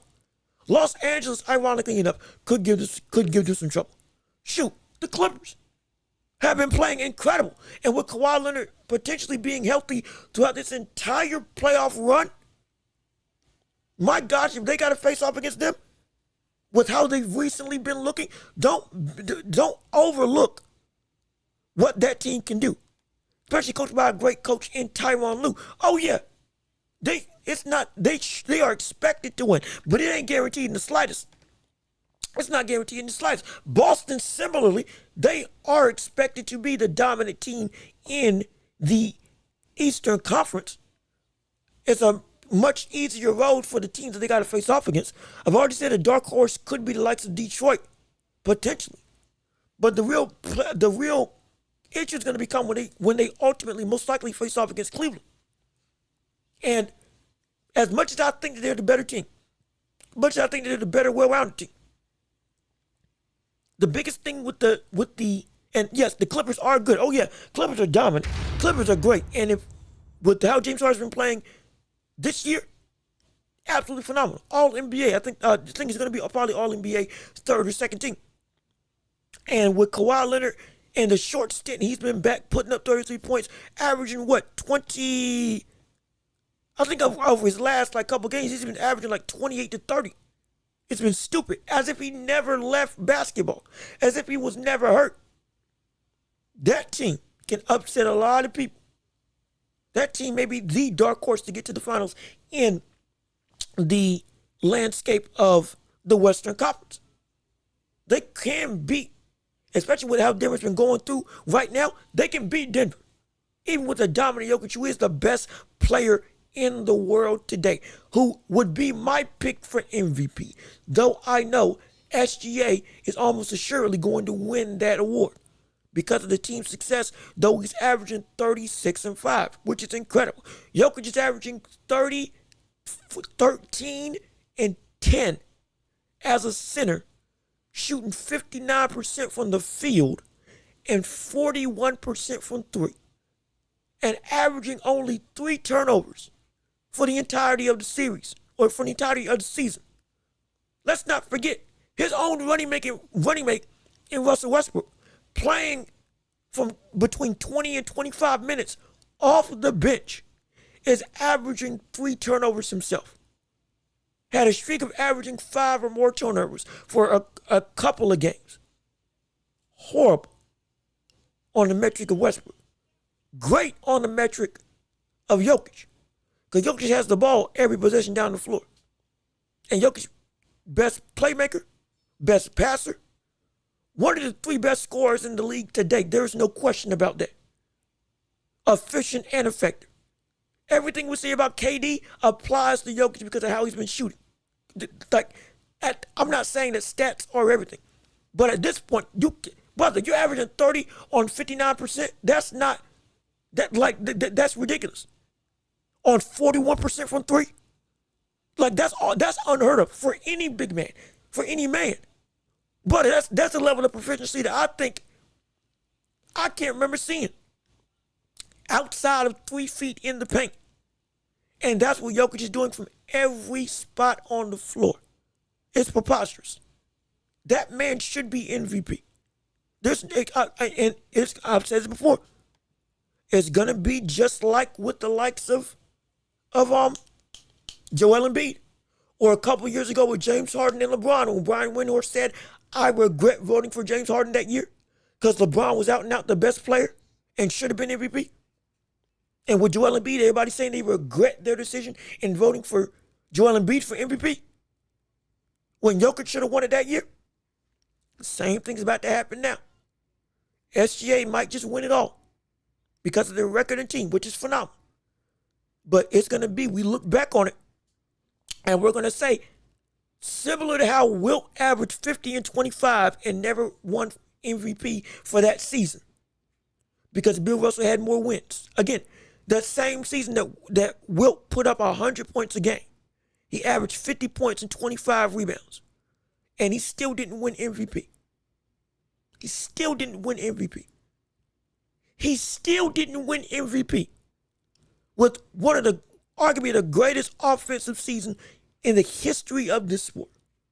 The most dominant season we've ever seen in basketball. And he didn't win MVP. And everybody now looks at that and says that is a spit in the face. Even with the late great Bill Russell, who won it. We respect it. But we know that shouldn't have been right. We know that isn't right. With Jokic, that same semblance of disgust when we look at how in the world he not win it is going to happen again. He might not care, but I do. It's going to be a shame. It's going to be a crime shame. Westbrook handles the ball more, so he's going to have more turnovers. No, you have to understand. Westbrook doesn't, though he's a point guard, the offense runs through Jokic. It does. And Westbrook's coming off the bench, playing between 22 and 25 minutes. That means that he's this man in spurts is having at minimum a turnover every single time he's subbed in. I think that's what you're missing. By the metric that we're talking about, Westbrook averaging turnovers, he is having a turnover at least once every time he's subbed into the game. Not just with him. Oh, we may have a fumble or a bad spurt or two here or there.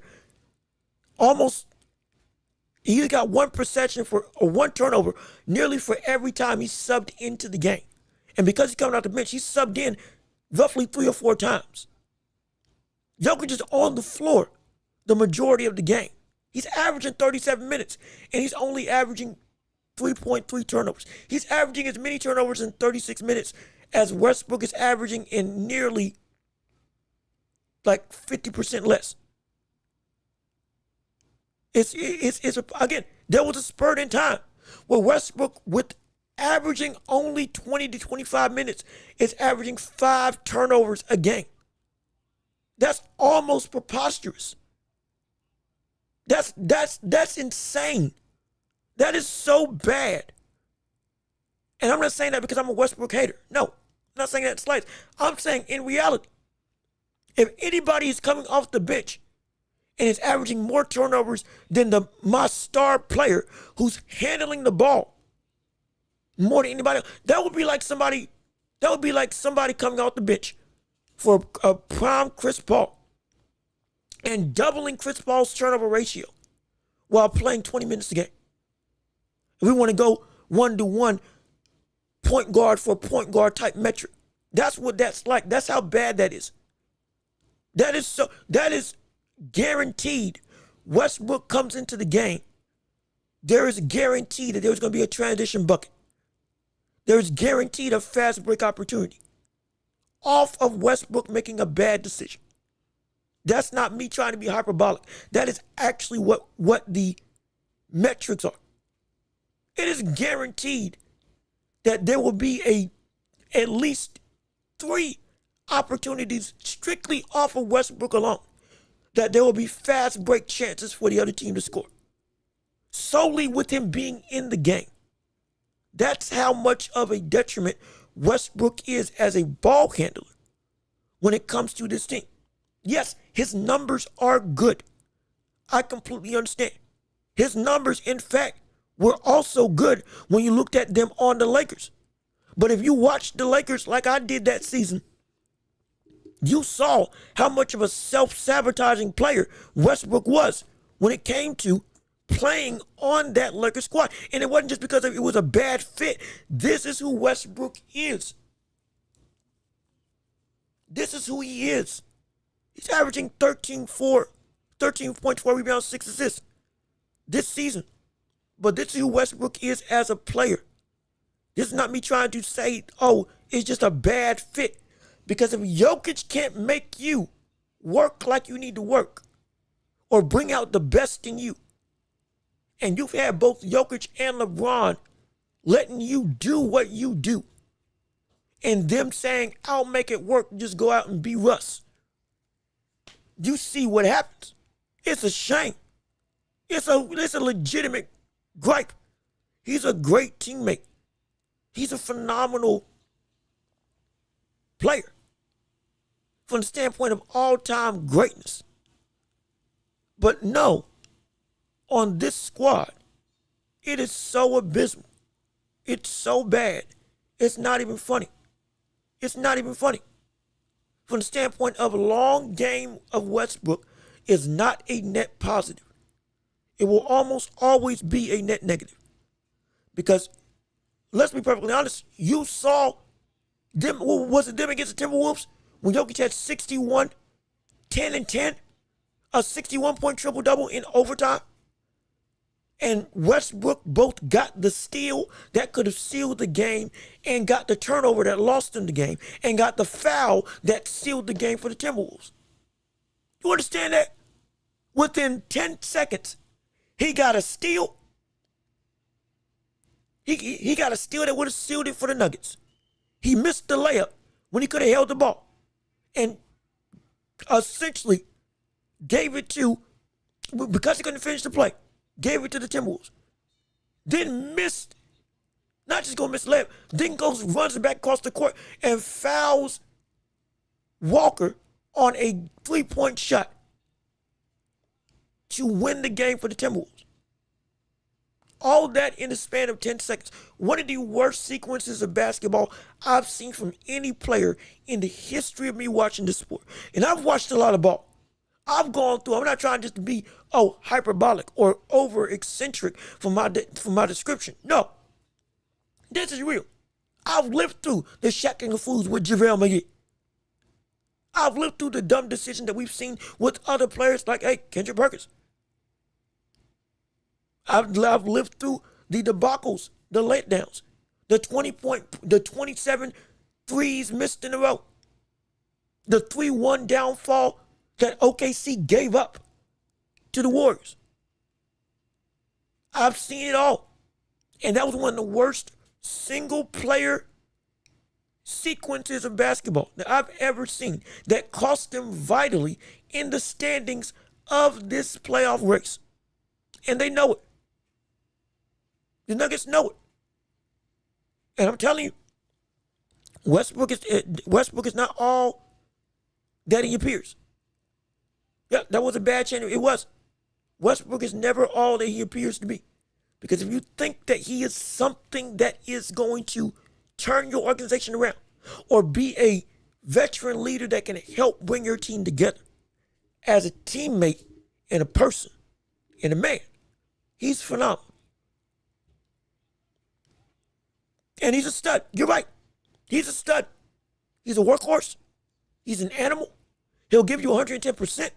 He will give all his heart and soul to the game. He'll never cheat the game. He'll never cheat the players. He'll never cheat his coach. He'll never do any of that. Every team that he's been on loves him as a teammate. They do. I have no qualms with that. But with his play, he is a killer because he will kill whatever momentum you got based on his actions on the floor. And the specific thing that you need to understand is because Westbrook is not evolving his game. With all of his athleticism that he had that won him MVP, that made him a monster when they were making the finals in OKC, that made him a monster when he carried that OKC squad with Steven Adams as the second best player all the way to a 6th seed, which was preposterous, averaging a triple-double for the first time since Oscar Robertson, historic level performances, averaging a triple-double 3 more times, which is insane. That's stupid. That's so stupid that he was able to do that 4 times in such a mind-boggling type of sentiment. That should not be possible. He did that 4 times. Jokic just did it. Oscar Robertson did it once. Came close to doing it a couple other times, but didn't do it. James Harden came close to doing it. He didn't do it. Westbrook's done that 4 times. That's incredible. But the way he played then versus the way that he plays now are not conducive. Because he could play like he played in his best years because he played off of athleticism and reaction time and instincts. His body can't keep up with those same types of reactions anymore. He doesn't got the same lift off the ground. He can't control himself at high speed like he used to. He still has a great quick first step. He messes himself up because he isn't as coordinated. He's playing like he's in his prime. He's playing like he's still an MVP from his play style. But he's not there yet at all. He's not there in the slightest.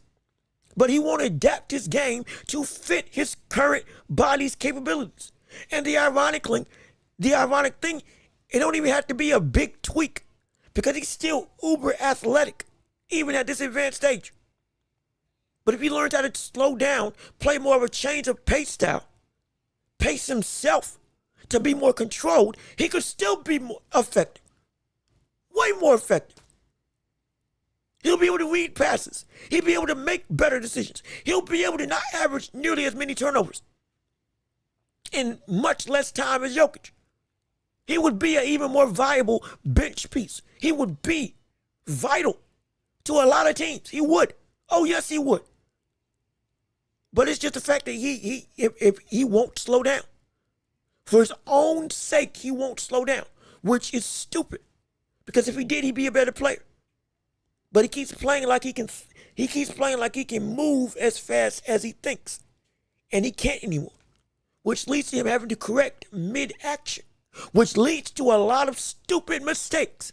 A lot of dumb shots. A lot of outright issues and problems that cause for him to, at some point in time, sooner or later, mess up whatever momentum he has garnered for the team and eventually turn into a net negative when it's all said and done in the most pivotal moments of this game. Of any game. And watch, it'll happen in the playoffs. I don't want it to happen, but watch, it'll happen in the playoffs. I almost guarantee you. Take my word, Russ is going to shine in the playoffs. I hope he does. I hope he does. I really hope he does. I truly hope that he does. I hope he does. If he does, that's phenomenal. That's incredible. I love it. I don't want to see him fail. But I can't deny what the issues are with us. If I did, I'd be cheating the game and I'd be cheating you. Who watches to try to, hey, you want to hear legitimate, real types of critiques, breakdowns, and actual dissecting of the game, of players, of their play styles, of what makes them good and not good. Westbrook is high energy. Westbrook is incredibly good as a leader from the standpoint of he can bring a locker room together. He can help bolster everybody's morale up. He's been at the highest of highs, so he knows what to do. He has had vast playoff experience. He just won't adapt his game to better fit where he is now. And because of that, his own play gets in the way of his ability to succeed, which is crazy, but it's real. I guarantee you, If Westbrook slowed down, we would see a more efficient, more effective, more destructive Russell Westbrook that would be so, I mean, so dangerous for this Nuggets squad to use against anybody else in a very positive light. It would be great. As a weapon, he would be phenomenal. Off the bench, he would be exactly what the Nuggets need from the standpoint of even more drastically elevating the ability of what this offense can do. But because of what he consistently tries to play as, which is a younger version of Westbrook, who is not able to play at those same high caliber speeds with the same level of precision and be able to make up for the mistakes that he makes playing at those high speeds with quick reaction times and body coordination to make up for all of the mistakes that he would make driving to the lane at 100 miles an hour with his head down. He could do it back then. He can't do it now. I saw it for a year and a half with the Lakers. People were seeing it when he was with the Rockets, though he was a lot more healthy. Wasn't as apparent with the Wizards. Great. But now it is undeniable. Again, while it's not as detrimental as the years in LA, still, I promise you, if you look deep into this landscape of Westbrook on his tenure in Denver, there's a lot of boneheaded decisions that he's made because of his stubbornness to not adapt to what he can be as a player at this current state in his basketball maturity. Physically. If he did that, he would be so much more of a better player at this stage in his career. We would not be talking about him like we talk about him now. I don't want to say this stuff, but it's because of what he doesn't do. It's because of what he doesn't do. If he does the stuff that would make it so that we wouldn't have to have these conversations, we wouldn't be having these conversations. But I promise you, I hope he shines. But just like you say, take my word for it, he's going to shine in the playoffs. And I hope and pray that you're right. I hope and pray that you are correct. Take my word for it. When the playoffs come around, Westbrook is going to show you exactly why we have all this criticism about him. Because there's going to be a key point in time where that man is going to do something that you are going to look and say, how in the world do you make that type of decision at this point in the game? And you're a former MVP. How in the world do you take that type of shot this early in the shot clock and we're in a position where we can win? How in the world do you go and do this and turn the ball over in such a stupid manner when we know good and well there was no need to make that decision? Guarantee, again, R. Smith, I hope you're right. And I hope I'm wrong. But I can't deny the track record I've seen for almost 3 years. This is who Westbrook is. Westbrook, all players do make mistakes. Westbrook is not a mistake. It's who he is. Mistakes are anomalies. Mistakes are situations of you don't do it often. LeBron made mistakes. When he inbounded that ball to Austin Reeves and it lazily and got a turnover. Absolutely. Those are mistakes. Calling timeout when you don't have a timeout, that's a mistake.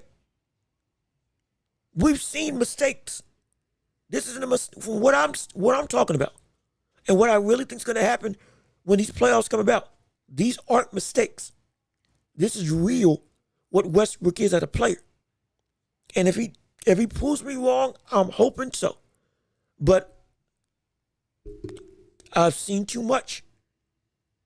I've been hurt too many times by this brother.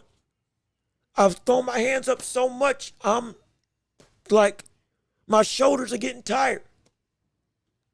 Because I keep saying, well, how in the world do you do that? I'm getting a shoulder workout watching Westbrook because I keep on throwing my hands in the air because I can't believe some of the decisions he makes. I want you to be right. But it's going to be tough. It's going to be tough. And you want Westbrook on your team? Well, whatever team, what is your team? That would be a good question to ask. What is your team? And it might be better. Could be. It might be worse. Most likely. But be careful what you wish for. That's the easiest thing I can say. Be careful what you wish for. Because you might not like it. That's the best thing. Be careful what you wish for. Because some people said that they wanted Westbrook on their squad too. And all of a sudden, Nuggets fans said that they'll gladly take Westbrook. Now go on Twitter and look up Westbrook on the Nuggets and look up what the Nuggets fans have to say about Westbrook. That'll tell you all you need to know about how they're feeling and about why they are, they're concerned. They are concerned. I guarantee you. The Nuggets fan base is concerned for Westbrook. Don't take my word for it. Take the people who have him on the team. Take their word for it. And they'll tell you exactly how he plays. And so he messes up, but his good is way more than bad. Respectfully, I disagree. But we'll see in the playoffs where he proves me wrong. I am okay with being wrong. I want to be wrong. The Nuggets want to be wrong about this. Absolutely. But we'll have to wait and see. Because that's the best thing we can say. Show me what you can do. This playoffs, prove me wrong. Show up against the Clippers. Dominate. Be one of the best facilitators in that series. Love it. Make it happen. But if you don't, I'm telling you, it's gonna be a fate worse than death. Because it's gonna be a fate worse than death. Because you're gonna have to be forced for 7 games to watch Westbrook bring up the ball. And I promise you, you're gonna wish that you're gonna wish on everything. And you could be anywhere outside of in front of your television or at the game watching Westbrook bring up the ball. I promise you, it's gonna be the thing. Listen, but if he was that bad, he wouldn't be in the games. No, here's the thing. He can still play and be serviceable. Like we know his talent versus his production are the problem. It's like Dylan Brooks is a bad example because he just ain't really that good of a player. There's plenty of people that get in the game that should not be in the game. And if players could have other opportunities to get them, they would get them. Or if teams could have other opportunities to pick them up, they would pick them up. But they don't. No, Nikola wanted Westbrook. Understand. Nikola wanted Westbrook to come through. It wasn't that the Nuggets wanted Westbrook to play. Nikola wanted Westbrook to come in there. Part of the reason Mike Malone got fired. Listen close. Part of the reason Mike Malone got fired was because he was playing Westbrook over some of the young talent that they had on their roster.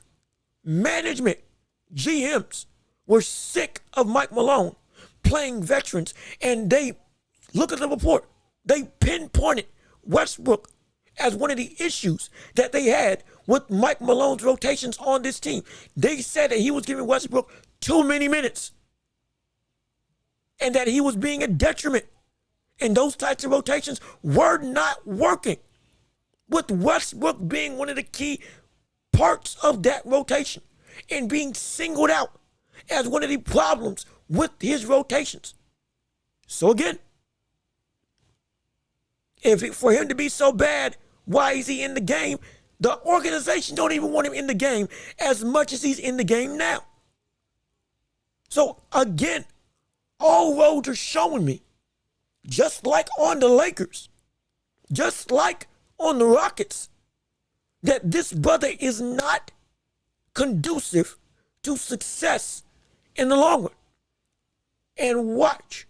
It's going to be a bold claim, but watch. Come back to this video. Remember, Westbrook's on a minimum. I believe he's on a minimum contract this year. If this is Westbrook's last year, Indeed, this is Westbrook's last year on the Nuggets, contract-wise. Watch how much he gets a lack of notoriety and buzz from teams wanting to sign him. I guarantee you, I promise you, if it's not a bottom of the barrel squad or just a we're desperate, give me something, watch, and I promise you, the brother's options to be picked up are going to be abysmal. And he may not get picked up at all because of how much that he and his play style are not conducive to the majority of teams around the league. Don't put him on the Rockets because he's going to mess up their chemistry and flow. He's going to play too fast, even though they do play fast. And he's going to hurt the development of Şengün, of Jalen Green, and Sir Thompson. I promise you. Don't put him on the Pistons because you don't want him backing up Cade Cunningham. Because they're on the cusp of being successful, but him as a backup PG, if he gets the same amount of minutes, he's going to be a detriment to that roster. I guarantee you.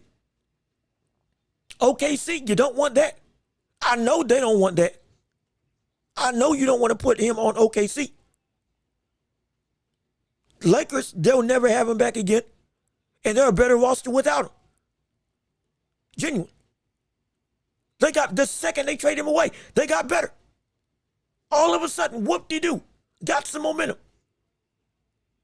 There is no competitive team, and there is no bottom of the barrel team that probably would want him.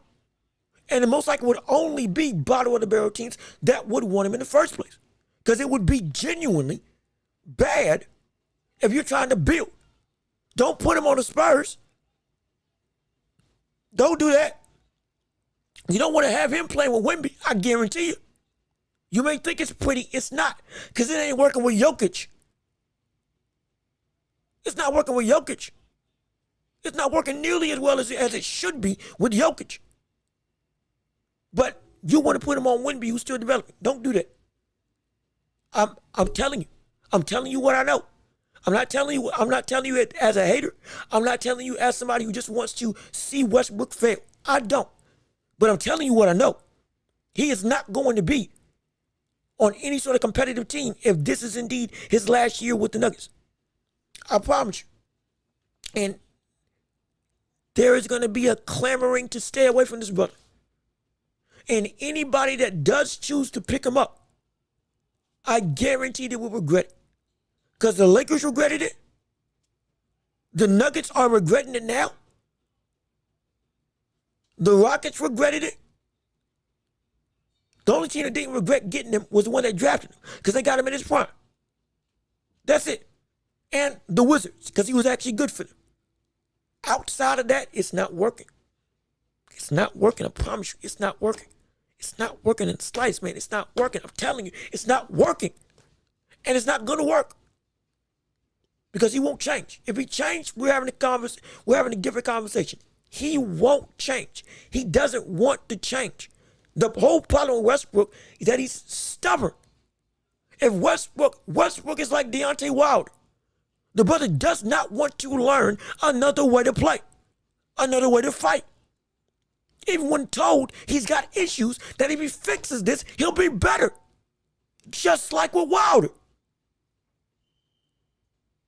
And everybody around Wilder was clamoring on to conspiracy theories, clamoring on to false accusations, Glovegate, an egg-shaped form in the gloves. All this mess, spike water, somebody cheated, refs were cheating, refs gave me a slow count, refs gave Fury a slow count, everybody was against me, my suit was too heavy, all of this stuff, everybody around Wilder latched on. Every fan of Wilder latched on to that same type of sentiment. And guess what? It made him a worse fighter because he listened. And what are we saying about Wilder now? That brother is from the standpoint of elite competition, he's a bump. And he won't change. He don't want to change. If he did change, it should have been years ago.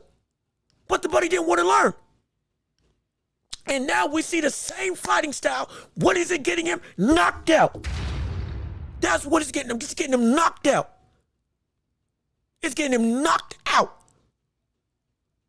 And he's not even as much of a big favorite against a buddy who should be a tomato can in Herndon Dawn, as he should be.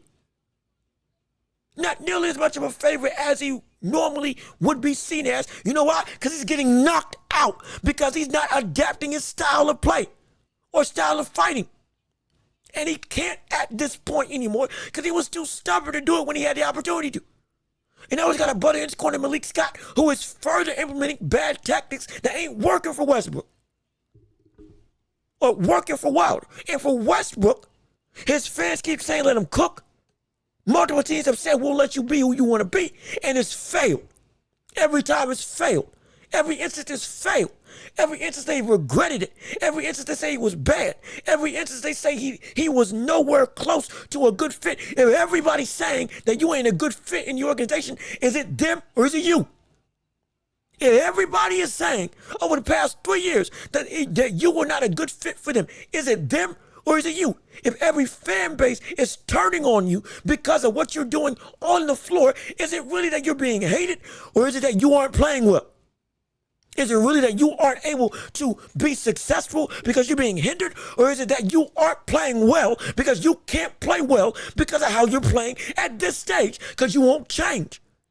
That's what we got to be real about this. Everything about Westbrook is not because we hate Westbrook. Every problem with Westbrook is a Westbrook-made problem. It's a self-made implosion. That's what it is. It's a self-made self-destruction that this brother continues to perpetuate on himself every time. And I'm sick of it. I love the man. Love his family. Love what he does in the community. Love everything about him. But I hate the way that he plays because he can be so much better. He can be so much of a plus for anybody in this or in any NBA league. But because of how he plays currently right now, he will be and has been and will continue to be right now a detriment to this team in big moments. You may think that you're going to get the best out of Westbrook, and you will for a short time. And when he goes bad, I guarantee you, it's happened so much that it's almost clockwork. It will be such a loud instance of sabotage play, self-sabotaging play, that it will be so undeniable that you will look back on the season and say, you know what? He really wasn't as good as we thought he was throughout the whole of the year. I didn't see it up until now. But looking back, it was one of the worst things this team did, bringing him on our roster. Because look at how he all of a sudden turned this team into a shell of itself. When we had growth, when we had talent, when we had potential, it looked like he was going to bring it up for a short period of time. And then at the end, it all fell flat, and we can point to him as one of the key causes. Genuinely. It's happened almost every time over the last 3 years. And I'm not going to sit here and just gloss over that reality just because I like Russell Westbrook. It's not going to happen. I don't want it to happen that he is the reason for the problems. But he's not a scapegoat. He is not a necessary bridge to burn because we got to blame somebody. This isn't that situation. Westbrook has been, currently is, and if he doesn't change, will forever be a self-imploding issue that will sabotage the team that he's on because of his lack of adaptability as a player and his unwillingness to understand it's not just about the minutes and your role off the bench as a starter that needs to change for you to be successful for any organization. It's got to be you and your play style that changes for them to be, or for it to be able to reach the full potential to sustain the spurts of quality uplifting play that we see you have, which ultimately devolves into self-imploding self-sabotage on the whole of the organization. If you don't do that, you will continue to fall into the cycle of you get signed to a team, there's doubt, you look good, you look great, and then you fall flat, but there's still hope. And then you go into a cycle, or you go into a downward spiral of constant self-implosion, constant bad plays, more apparent and impactful bad situations, bad IQ, terrible playmaking, unnecessary aggressiveness to score in certain situations where you don't need to play that fast. And it's going to come back to bite you in the butt. And you're going to sit here and say, I wish he was never on our team. It's happened so many times. It's happened to my team. It's going to happen to yours. Or it's happened to the Lakers. Not my team, excuse me. I hope it never happens to the Spurs. That's my team. It happened to the Lakers. Rockets. Didn't happen to the Wizards. That's the only team. And now it's about to happen to, it's about to happen again. It's about to happen again. It's about to happen again. I promise you. The Nuggets are going to say the same thing that everybody else was saying. We messed up. See, he's never been known for basketball IQ. He's gotten by his freakish athleticism and motor. By that, let's see. Oh, so, I'm sorry, for sure. What's good with you? Thanks for tuning in. I almost missed your thing. I'm so sorry. Has never been known for basketball IQ. Has gotten by on freakish athleticism and motor. By that don't work when you get older. That's the thing. And he's still incredibly athletic even at his advanced age. But with him, he's like a car. That if you don't fine-tune the steering as the car gets older, I promise you, you may think you can go as fast as you used to go. You can get close to it. But that handling becomes oh so different. Just by that even a slight lapse in your ability to accelerate messes up everything that you know. And eventually you're going to crash. That's what happens. Jokic has more turnovers than Westbrook. Yes. He does. But you keep forgetting. You're overlooking specifically what I just said. Westbrook this year is averaging 3.2 turnovers on 27 minutes a game, coming off the bench. Keep that in mind. Coming off the bench. Averaging 27 minutes. He's averaging 3 turnovers a game. Jokic, who is a starter, who is currently MVP, or at least in the running for MVP, who is currently averaging 30, 13, and 10, who is currently the best player in basketball, with the highest usage rate on this team as a whole, is averaging 3.3 turnovers in 36 minutes a game. Jokic is playing 10 more minutes than Russell Westbrook. Yet he is averaging 0.3 or 0.1 more turnovers. That would mean that, brother, if he played less, if Westbrook played the same amount of minutes as Jokic, he would be averaging potentially 6 turnovers a game. Potentially 6 turnovers a game. If you want to go medium, he would be averaging 4.5 to potentially 5 outright if he played 36 minutes a game.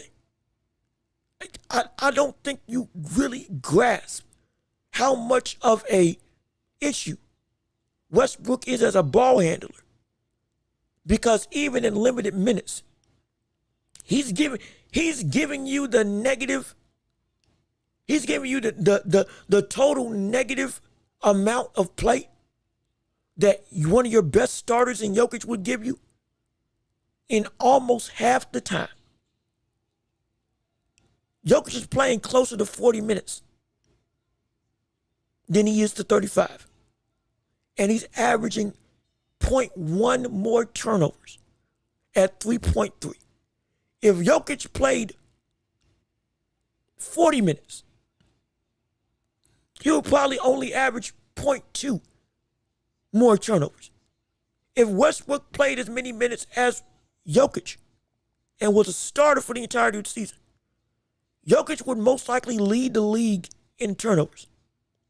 And also would be potentially have a historic mark that we haven't seen in basketball.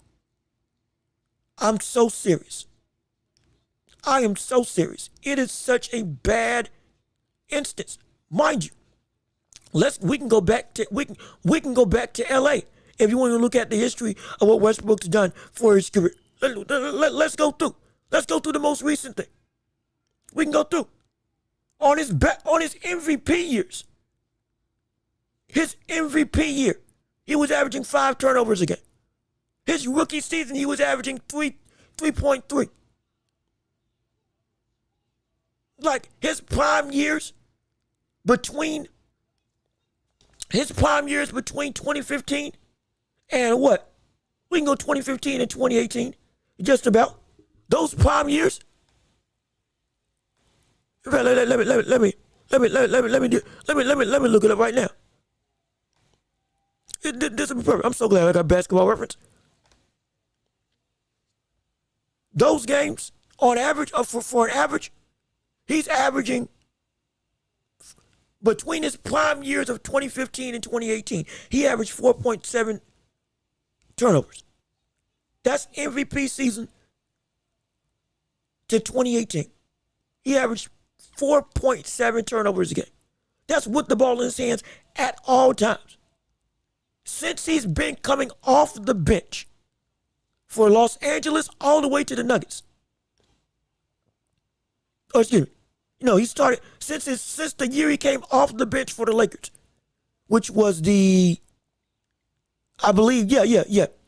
It was the 2022 all the way up to now, because then he got traded. From that point on, it was, let me deselect everything, and let's go to select it right now. It was from 2022 to 2025. This man off the bench for the last 3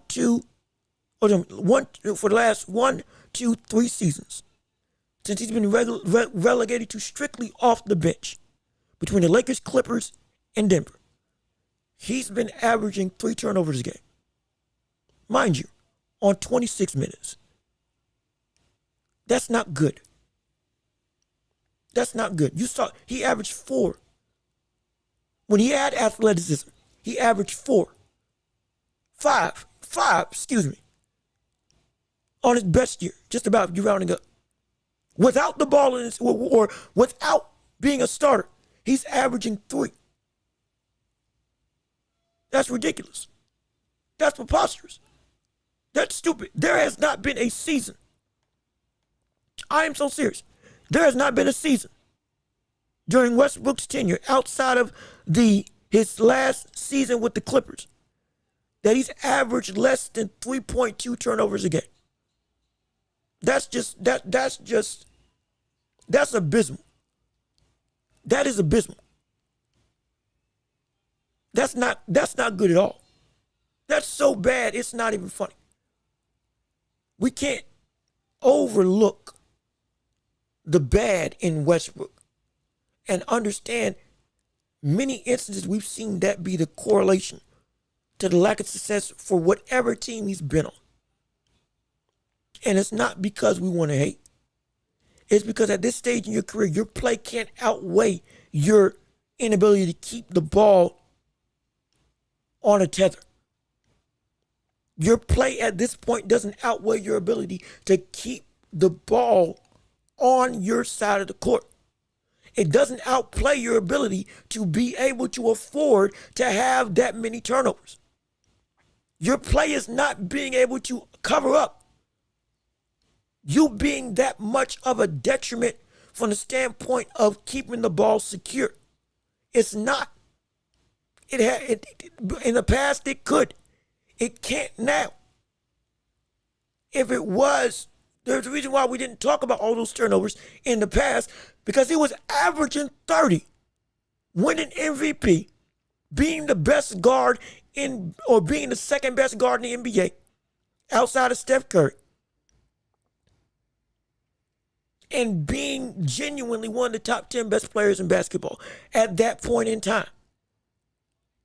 Those good aspects covered up all the sins that he committed, but it's not covering him up anymore because he ain't playing at that level no more. Now it's exposed, and more than ever, we keep seeing the bad shots, the bad IQ, the only relying on athleticism and not the ability to play up to a role or play to the level of the role that is required of you. Still trying to be in the box of being an MVP type player, playing like it, when your ability and your success is not garnering that level of consistency anymore to be able to overshadow the bad. It's not doing it anymore. That's why I'm saying it's a problem. That's what I'm saying it's an issue. And yet, Russ is fifth on the team in rebounds, second in assists, second in steals, and fifth in blocks. That's all right. Absolutely. I love it for him. That doesn't change anything that I said. That doesn't change a thing.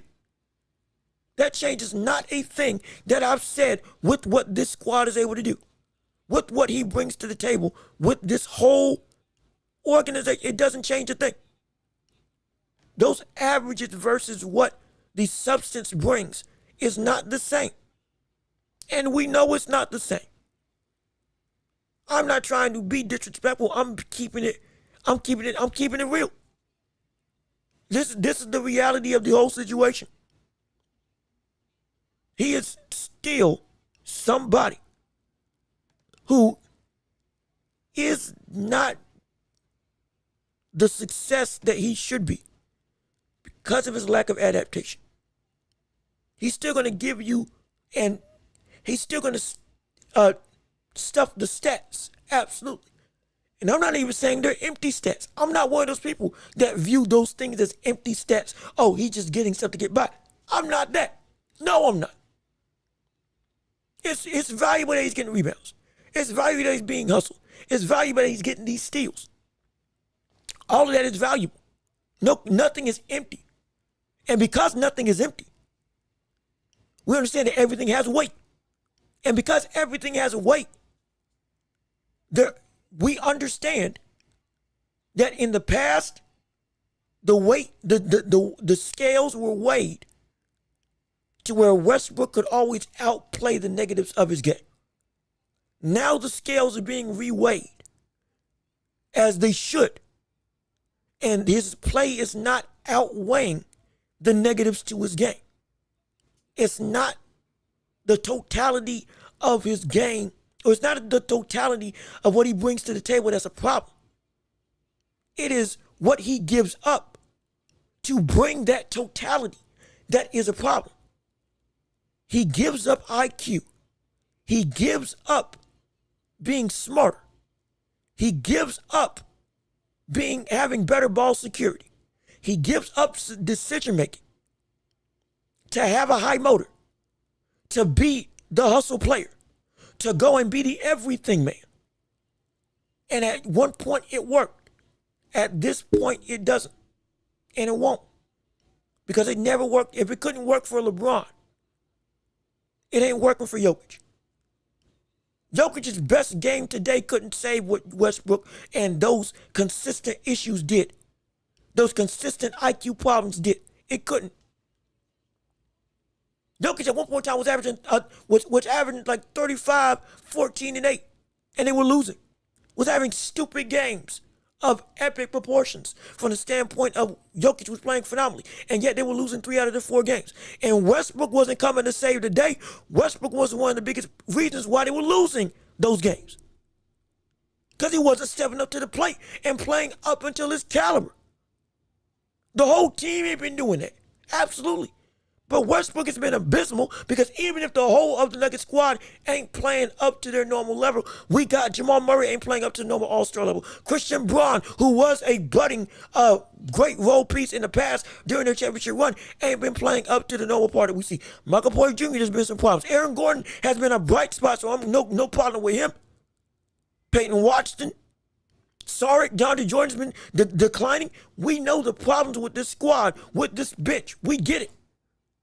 Even with all the issues that I acknowledge that the Nuggets have, Westbrook is still one of the biggest problems that this team has on that is so much apparent that you can't overlook it. And that's bad. That's incredibly bad. So I hope he proves us wrong. I hope he proves me wrong. No question. But we can't overlook what's been. At this point in his career, the negatives outweigh the positives, and he can bring the team. For sure. You right. Like, you right. You right. At this point. At this point in time. And again, I like Westbrook. I'm not a Russell Westbrook hater. I'm not. But I loved him in OKC. I was happy that he got to the Lakers from the Wizards because I said what he can bring to the Wizards, he can do that with the Lakers, and that's exactly what they need. An athletic guard that can give you 20 points, that can be a facilitator, take the ball off of LeBron's back, get to the rim, get the other team in foul trouble, push the pace, run in transition like the Lakers are always best at when they're at their best. Looked to be a perfect fit. Turned out to be the worst thing I ever asked for. And LeBron, he said LeBron wanted Westbrook there. He asked for him. It's one of the worst decisions he's ever made. And we all acknowledge it. This is what Westbrook is. If Westbrook was something else, I'd have something else to say. If Westbrook was something else, I would be defending him. Y'all know what I do on this channel.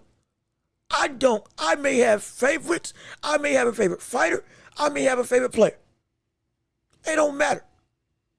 With everybody, I've tried to keep it a buck. I've tried to keep it a bean. I've tried to keep it 100 with every single person I've talked to in a fair, discerning light. We don't play robbing you of the actual analysis of the game or of the sport. We don't play that. You know we don't play that. And because you know we don't play that, that means you know I wouldn't be saying this if this wasn't something that was really a problem. I wouldn't be going on this rant. I wouldn't be trying to fight back against the notion that Westbrook is actually a quality player that is bringing everybody up. I wouldn't be fighting that because that's a good thing. I don't want players to be seen as bad. I want players to have a great legacy. All players. But I'm not going to sit here and let a narrative go by. That's an outright lie to a person who was great and now is a detriment to any team.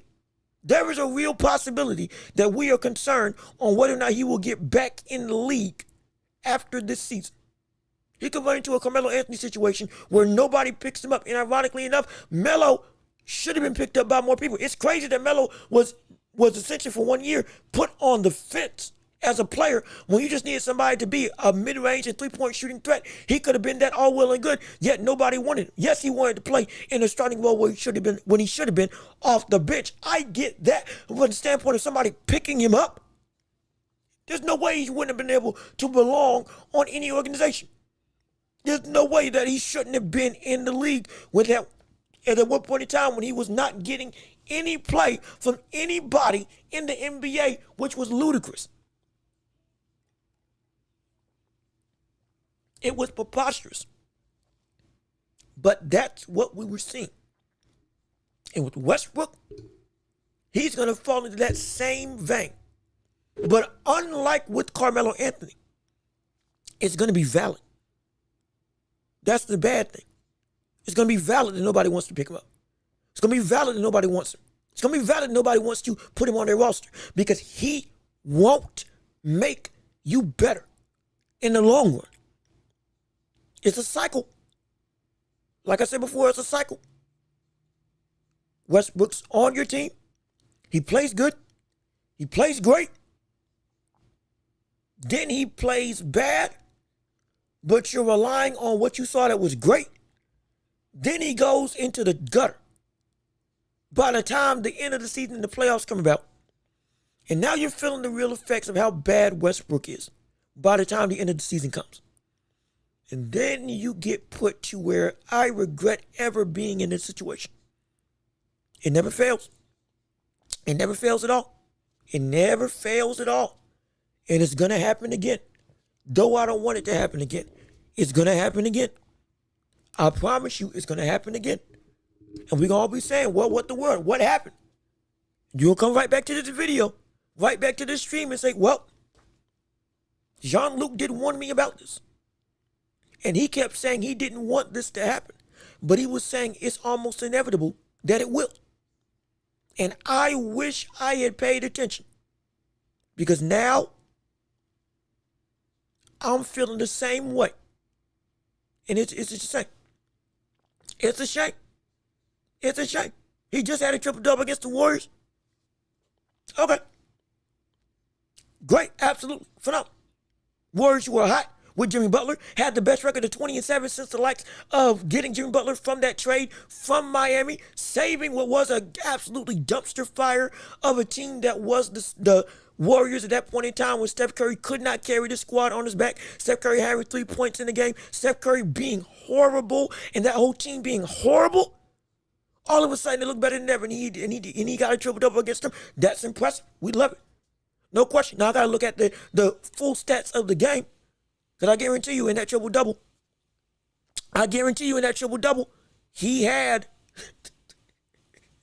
if he kept it under 4 turnovers, I'll be surprised. But if he did, more power to him. But watch. All I can say is just wait. That's literally all I can say is just wait. That's the only thing I can say. Watch and wait. And I promise you, in the words of, and I don't even want to quote this, but I know it's going to be true. In the words of Stephen A., what can go wrong? What can go wrong will go wrong. What can go wrong will go wrong. What can go wrong will go wrong. Eventually, when it comes to Westbrook. Keep on holding on to he had a triple-double. Keep on holding on to the motor and high energy. Keep on doing it. And I hope I'm wrong. Keep that in your mind. I hope I'm wrong. But I promise you, what can go wrong will go wrong. And with Westbrook, that man will turn into, it will go from your biggest asset to your biggest nightmare in less than 3 quarters. By halftime, you will be saying, get him off the floor. In the 4th quarter, you will want him to not be playing in clutch time. When it comes down to it, you may not want that man getting more than 10 minutes a game. I promise you. I promise you. By the time it's all said and done, by this playoffs, you will truly witness the pain that Westbrook brings to every team that he plays with. And you will truly see why he was pointed out as one of the reasons Mike Malone got fired, why the Lakers hate him, why the Clippers don't want him, and why the notion of he'll be out the league and nobody will want to pick him up is no longer a notion. It is a real possibility. You'll see why. I hope I'm wrong. But brother, if I'm right, sister, if I'm right, I guarantee you it's going to be a bad feeling. It's going to be a bad feeling. Not because it's going to be a I told you so, but it's going to be a, oh my gosh, I can't believe that Westbrook is playing like this and he won't change. It's going to be a defeating pit in your stomach. It's going to be an all-encompassing fear of, oh no, almost a fight or flight response is going to be the case. Because that's what happens when Westbrook plays. That's what happens when he plays. The bench is going to be saying no. The crowd will chant no. When he pulls up for three, everybody will say, oh no. When he goes in transition, people will be holding their breath that he actually makes the layup. You think I'm playing? I'm not. You think I'm being funny? I'm not. You think I'm just trying to be hyperbolic? I'm not. You think I'm just trying to say this to get you to get a rise, to be humorous, to be just a hot take machine? I'm not. I'm not. I'm saying this with a deadpan face. You'll see exactly what. Westbrook is one of the most infamous players in basketball. You'll see what. I can't prove it because I keep giving you evidence. I keep giving everybody evidence. And everybody keeps saying that it won't happen. I keep trying to say I'm not a hater. I keep trying to say I'm not somebody that's wishing on his downfall. I'm giving you the facts of the matter. But if you can't see it from my end, you'll see it from your own.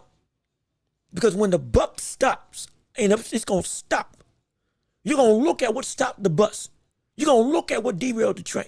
You're going to look at what caused the whole situation to go right. You're going to look for the cause and the root of the issue. And it ain't going to be Jokic.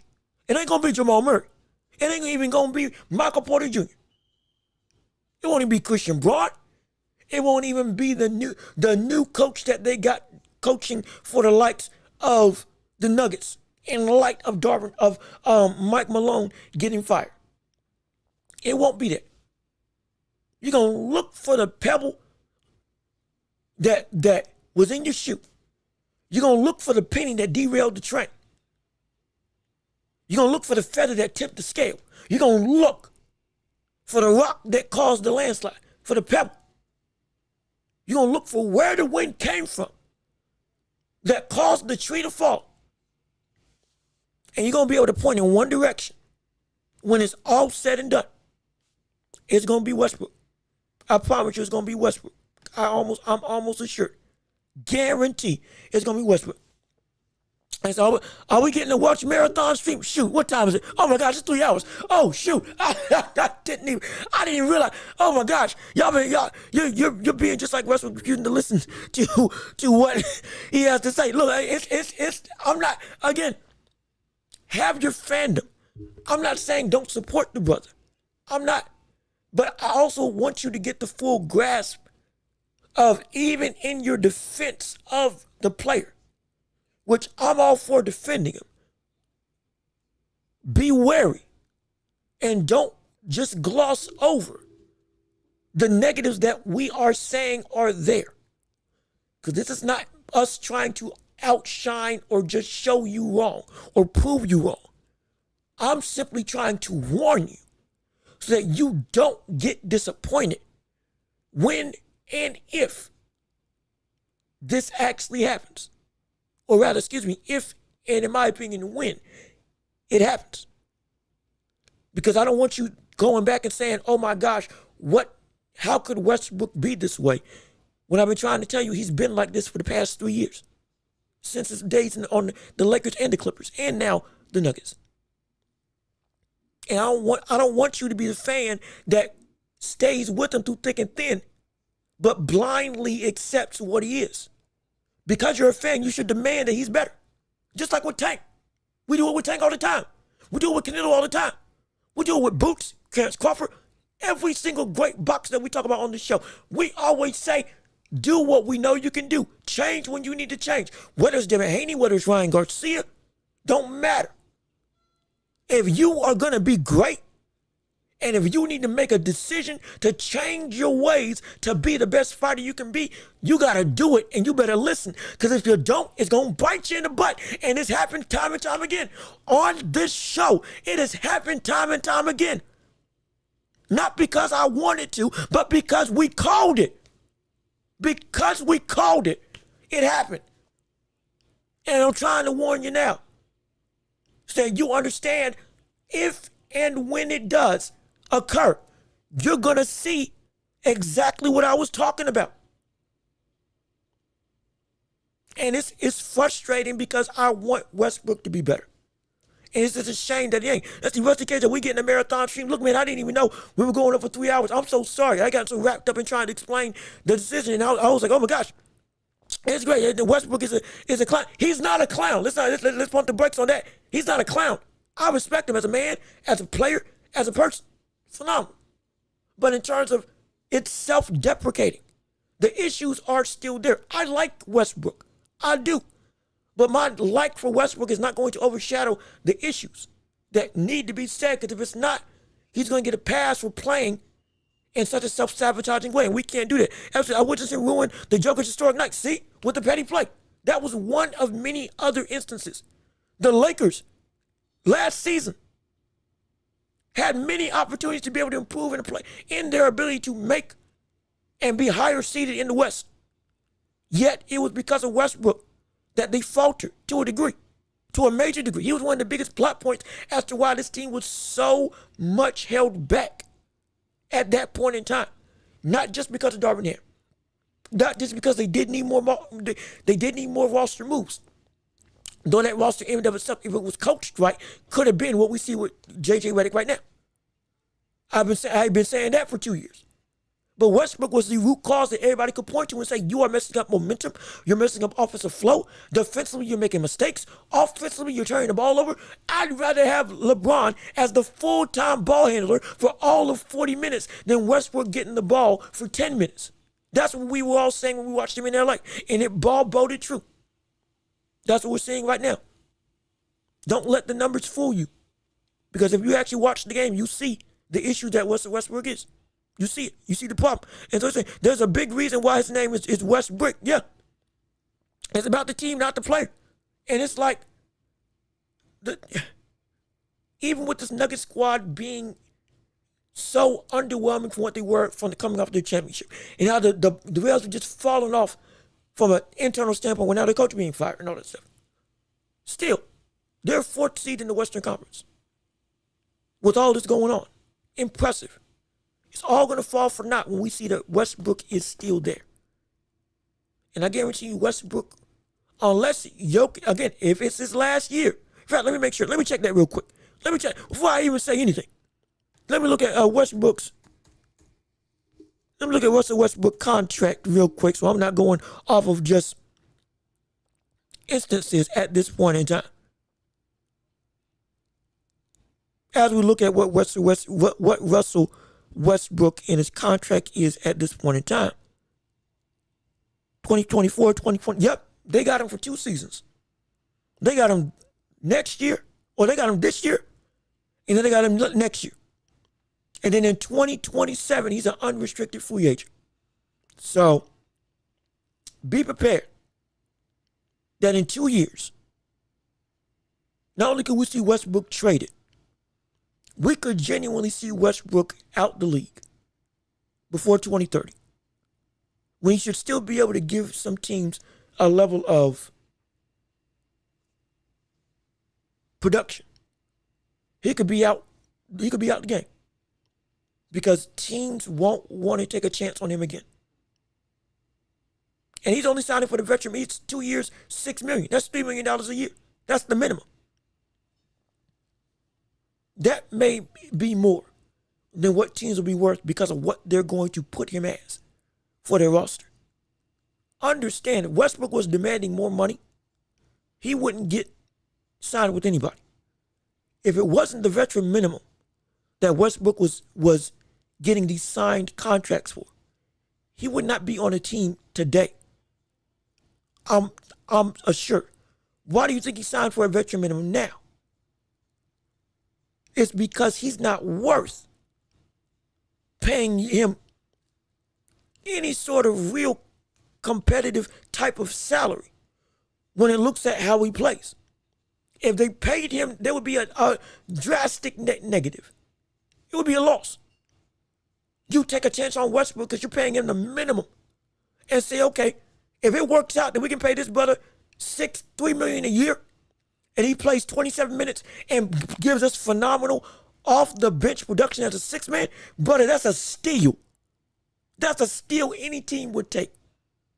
anything more than the veteran minimum, no team is going to take a shot. Not one. That's where Westbrook's at right now. And this could be the last 2 years that we see this man in the league. Mark my words.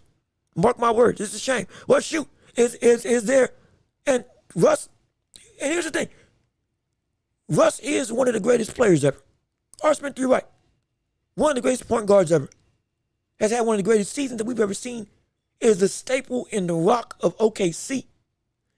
Has been one of the most entertaining guards or players that we've seen in basketball in this era of play. Was one of the best guards in the 2010s. He's going to be a Hall of Famer, first ballot. He's going to get his number retired. He is set in stone as the most athletic point guard we have seen in basketball.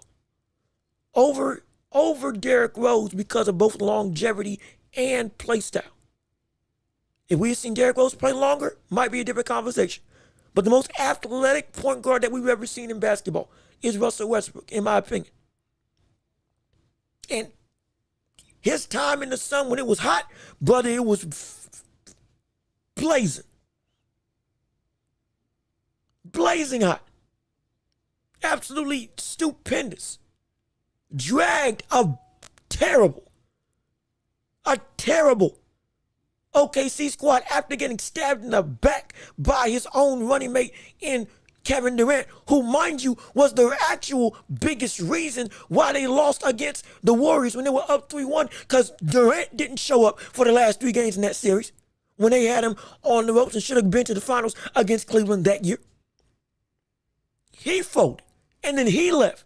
And one of the most weak, despicable, disgusting moves from a competitive nature standpoint that we had seen in basketball history. Don't even try to bring up LeBron going to Miami. LeBron going up to Miami was a 43-45 win, middle of the pack Miami Heat squad that had Dwayne Wade. And yes, they did have Chris Bosh, but that wasn't the equivalent of LeBron at that point in time going in Jordan, Boston with the likes of Rondo, Ray Allen, Paul Pierce, and KG. Oh, and a great bench. Oh, and I believe also I think Tony Allen was on that team too. No. That was a couple years after. Excuse me. Let me phrase it. But still, a dominant squad. That was nowhere close to that equivalent. And yet still, he rocked with that team and carried them to kingdom come as far as he could. All of that is true. And still, at this point in time in his career, he's a detriment. That doesn't change. It's a detriment. It's a detriment.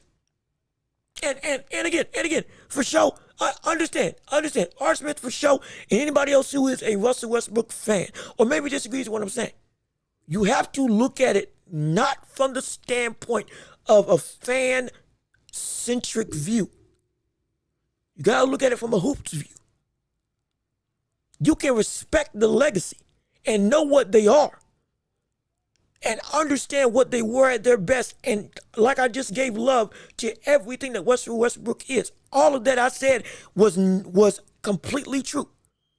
I dare you to say anything that I said wrong in that soliloquy about how great Russell Westbrook is. Am I devaluing Russell Westbrook and his greatness? Am I devaluing what he meant to the game in the 2010s into the 2020s? Am I devaluing his standpoint as one of the greatest point guards ever? Am I devaluing his legacy that he left, not just in OKC, but on the greater landscape of basketball?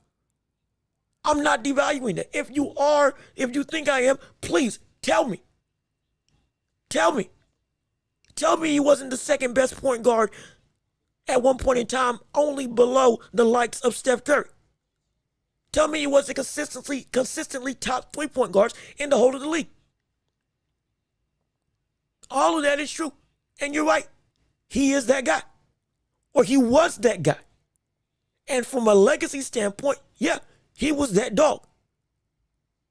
And from a legacy standpoint, when we look at when it's all said and done, we're going to be able to say, yeah, he's that dude. He's him. We don't question Westbrook from the standpoint of what he is in the totality, because the brother was phenomenal. We question him now because he's not him now. But he's still trying to play like him now. if he didn't play like him and just changed himself slightly, he would be so much more effective. But because he's still trying to play like he's the same brother in 2015, 2016, 2020, he's going to keep on shooting himself in the foot. It's just a crying shame. That's all I can say. It's just a crying shame. But I think we legitimately do have to wrap it up. See, this is why I like talking about hoops genuinely, because we got a lot of hoops fans out here. It's great. It's wrong. I can go deep with the stuff, absolutely, but many people just like talking about boxing. So I give the masses what they want. That's why I say we're a multifaceted show outright. But look, we got to wrap it up. It's 4 o'clock on my end, and we got to go. I respect Russell Westbrook. I respect everything. I just think you're going to see what I'm talking about come this playoff series.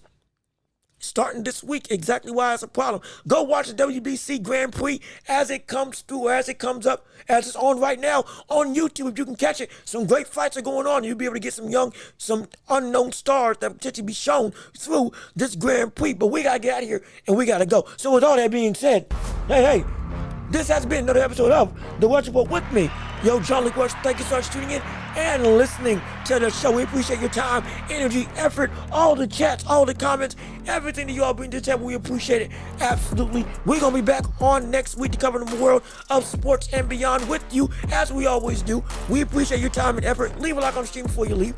Chat or leave a comment just in the comments saying how much you love the show, what you don't like about the show, all that stuff. I read them, I react to them. I love to see what y'all got to say, and we will be back next week to cover the world of sports. Be safe, be blessed, have a phenomenal weekend. Leave a like on the stream, go rate us 5 stars on every podcasting platform. This show's gonna be on every podcast, Spotify, Apple Podcasts. After we're done, I've been John Welch. Y'all have been wonderful. Peace and love. We are out of here. Yes, sir. We're gonna see you all next week.